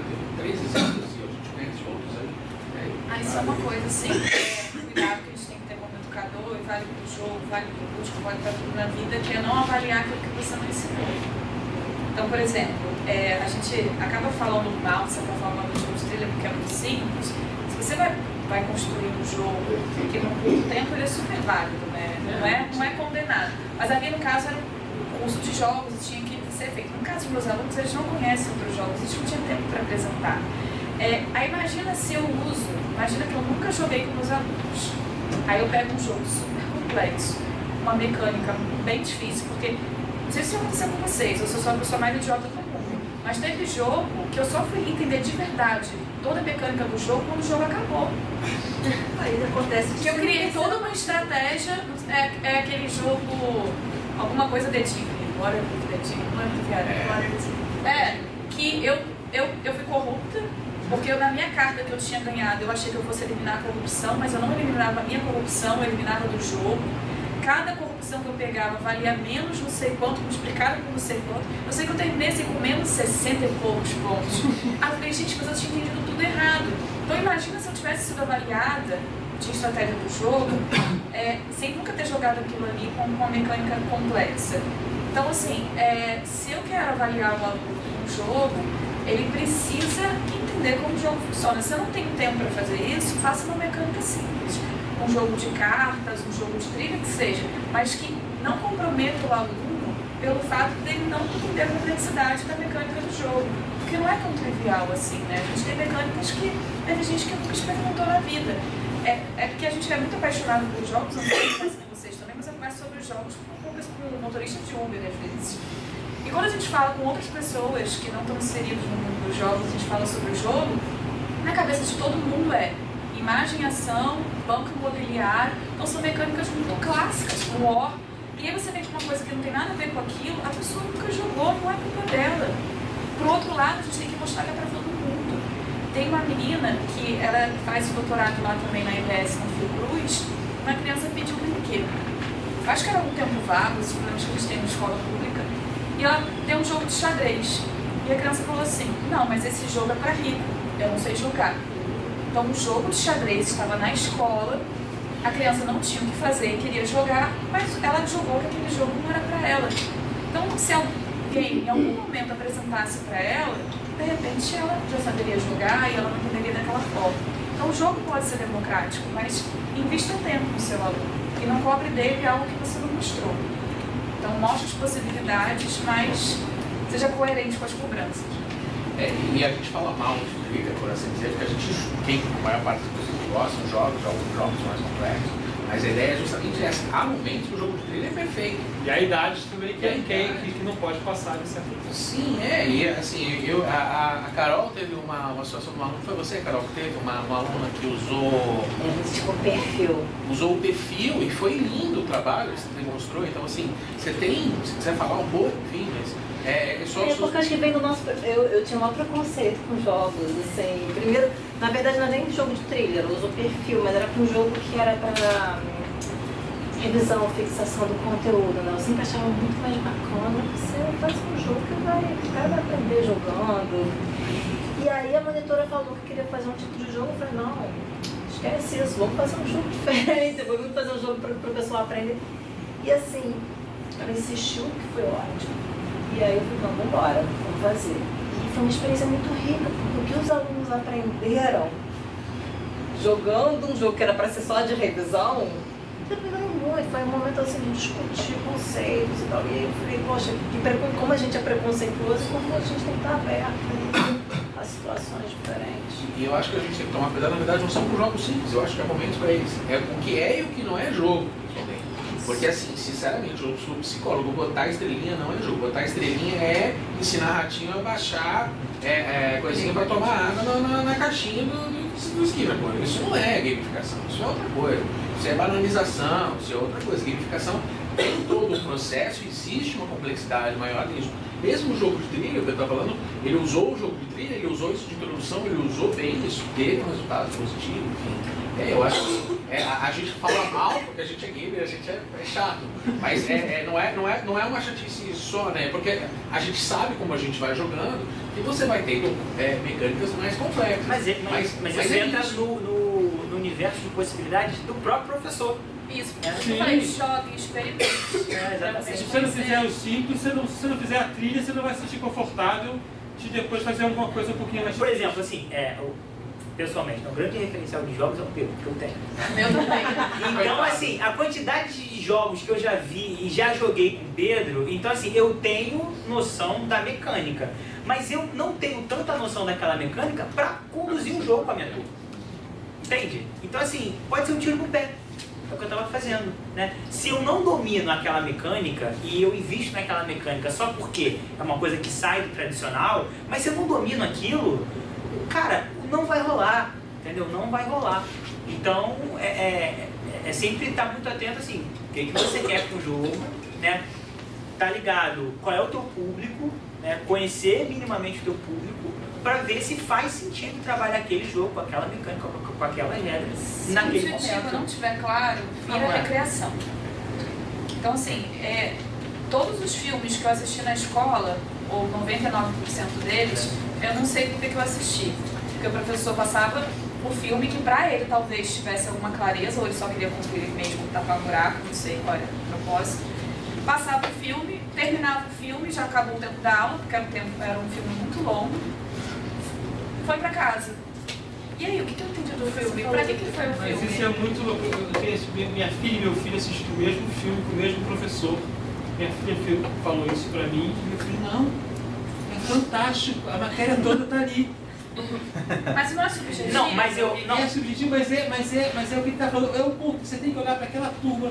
Então, mas eu nessa turma você tem esses dois indivíduos. Então, qualquer recurso pedagógico, se ele não for bem utilizado, pode ser que ele atenda o aluno e pode ser que ele não atenda o outro. Então tem que ter alguma mediação. Então assim, você jogar, você dá um tabuleiro pro aluno. Claro, eu sou rico, minha escola é rica, enxalá muito ouro. Comprei 10 tabuleiros de um Eurogame super caro, porque a minha escola pode. Ok, deixei os tabuleiros, os alunos estão jogando, acabou o tempo da aula, gente, acabou o tempo, vamos embora. Você tem certeza que todos os alunos entenderam da mesma maneira? Você tem certeza que os pontos principais que você queria foram atendidos? Então, assim, tem aluno que não vai precisar da sua ajuda, mas tem outro que talvez não tenha visto. Então, assim, a mediação é importante. Só dar um relato. Na área de administração, Visa, MBA, eles usam muito o jogo mesmo, em sala de aula, para saber, não existe jogo sem debriefing, sem debate. Para adulto, jogando um jogo da teoria que eles estão estudando, o jogo é óbvio relacionado à teoria, mas tem que debater depois. É aquilo que a gente está discutindo muito recentemente, que inclusive o filósofo do grupo, vai ser legal se conhecer, que é o Marx, ele traz muita ideia, né, da gente pensar o jogo como metodologia, não como ferramenta. Eu penso muito ferramenta do pensamento de uma maneira mais ampla. Mas é isso, a gente tem que usar o jogo, pensar o jogo como uma metodologia. O jogo faz parte de um processo de um processo maior do que se quer fazer com o aluno. Não, né? e assim, Se vira um jogo só pelo jogo, acabou o jogo, perdeu. E deixar Gravou na claro, aula de educação física. deixar claro, né? A gente pode debater isso a partir da experiência do filme, a partir da experiência do jogo. Vou puxar a sardinha pro meu lado de novo e falar da sociologia, porque todo mundo acha que sabe muito sociologia, né? A gente sabe violência, gênero, cidadania. Você tem que deixar claro, pelo menos eu faço isso, desde o início, por que você está fazendo aquilo com o seu aluno, entendeu? Porque isso é respeitar o aluno também. Se você chega pro aluno... Exatamente, se você chega pro aluno, hoje a gente vai ver um filme que professores de sociologia adoram passar, que é... Agora fugiu um ano. Enfim, é um filme lá que dá pra trabalhar hobbies, né? De estado de natureza e tal. Mas por que você dá? Ó, vejam o filme porque eu quero que vocês analisem isso, isso, isso e isso. Então assim, respeitar o teu estudante também para falar por que você está fazendo uso daquele instrumento, seja jogo, seja filme. E eu achei muito legal o que você falou da questão do debate depois do momento, porque isso é uma coisa que falta na cultura escolar. Inclusive na formação dos professores nos cursos de licenciatura. A gente não é formado para avaliar as nossas aulas. Parece que a gente faz lá o momento do plano de aula, né? Mas naquele espaço de avaliação, a gente vê a avaliação só como uma prova. A gente só a prova avalia, né? Uma conversa não avalia, um jogo não serve para avaliar, um relatório não serve para avaliar. Então, isso é tudo muito misturado, né? Essas práticas erradas que a gente está falando aqui, não é o jogo pelo jogo, se você está fazendo o jogo, porque isso é muito difícil da gente fazer, é desafiador por conta disso também, porque fazendo, assim, a gente pensar um momento digno, né, de 50 minutos, fazer um jogo, seja ele qual for, de trilha ou não, enfim, se você fizer bem feito, você pode estar indo de encontro, assim, com várias práticas seculares da escola que diz respeito ao aluno, que não consideram o aprendizado do aluno, que não colocam o aluno no meio do processo de aprendizagem. Então, de fato, é uma coisa que envolve muitas realidades presentes na sala de aula, muitos capoeites, que eu quero falar, que a gente tem e que a gente tem que deixar de ter, porque senão a gente não ensina, e aí não faz sentido. Bom, gente, vamos lá? Mais alguma coisa? Então, fechou que são 6h30 já quase. Vamos ver aqui e bateu, pessoal.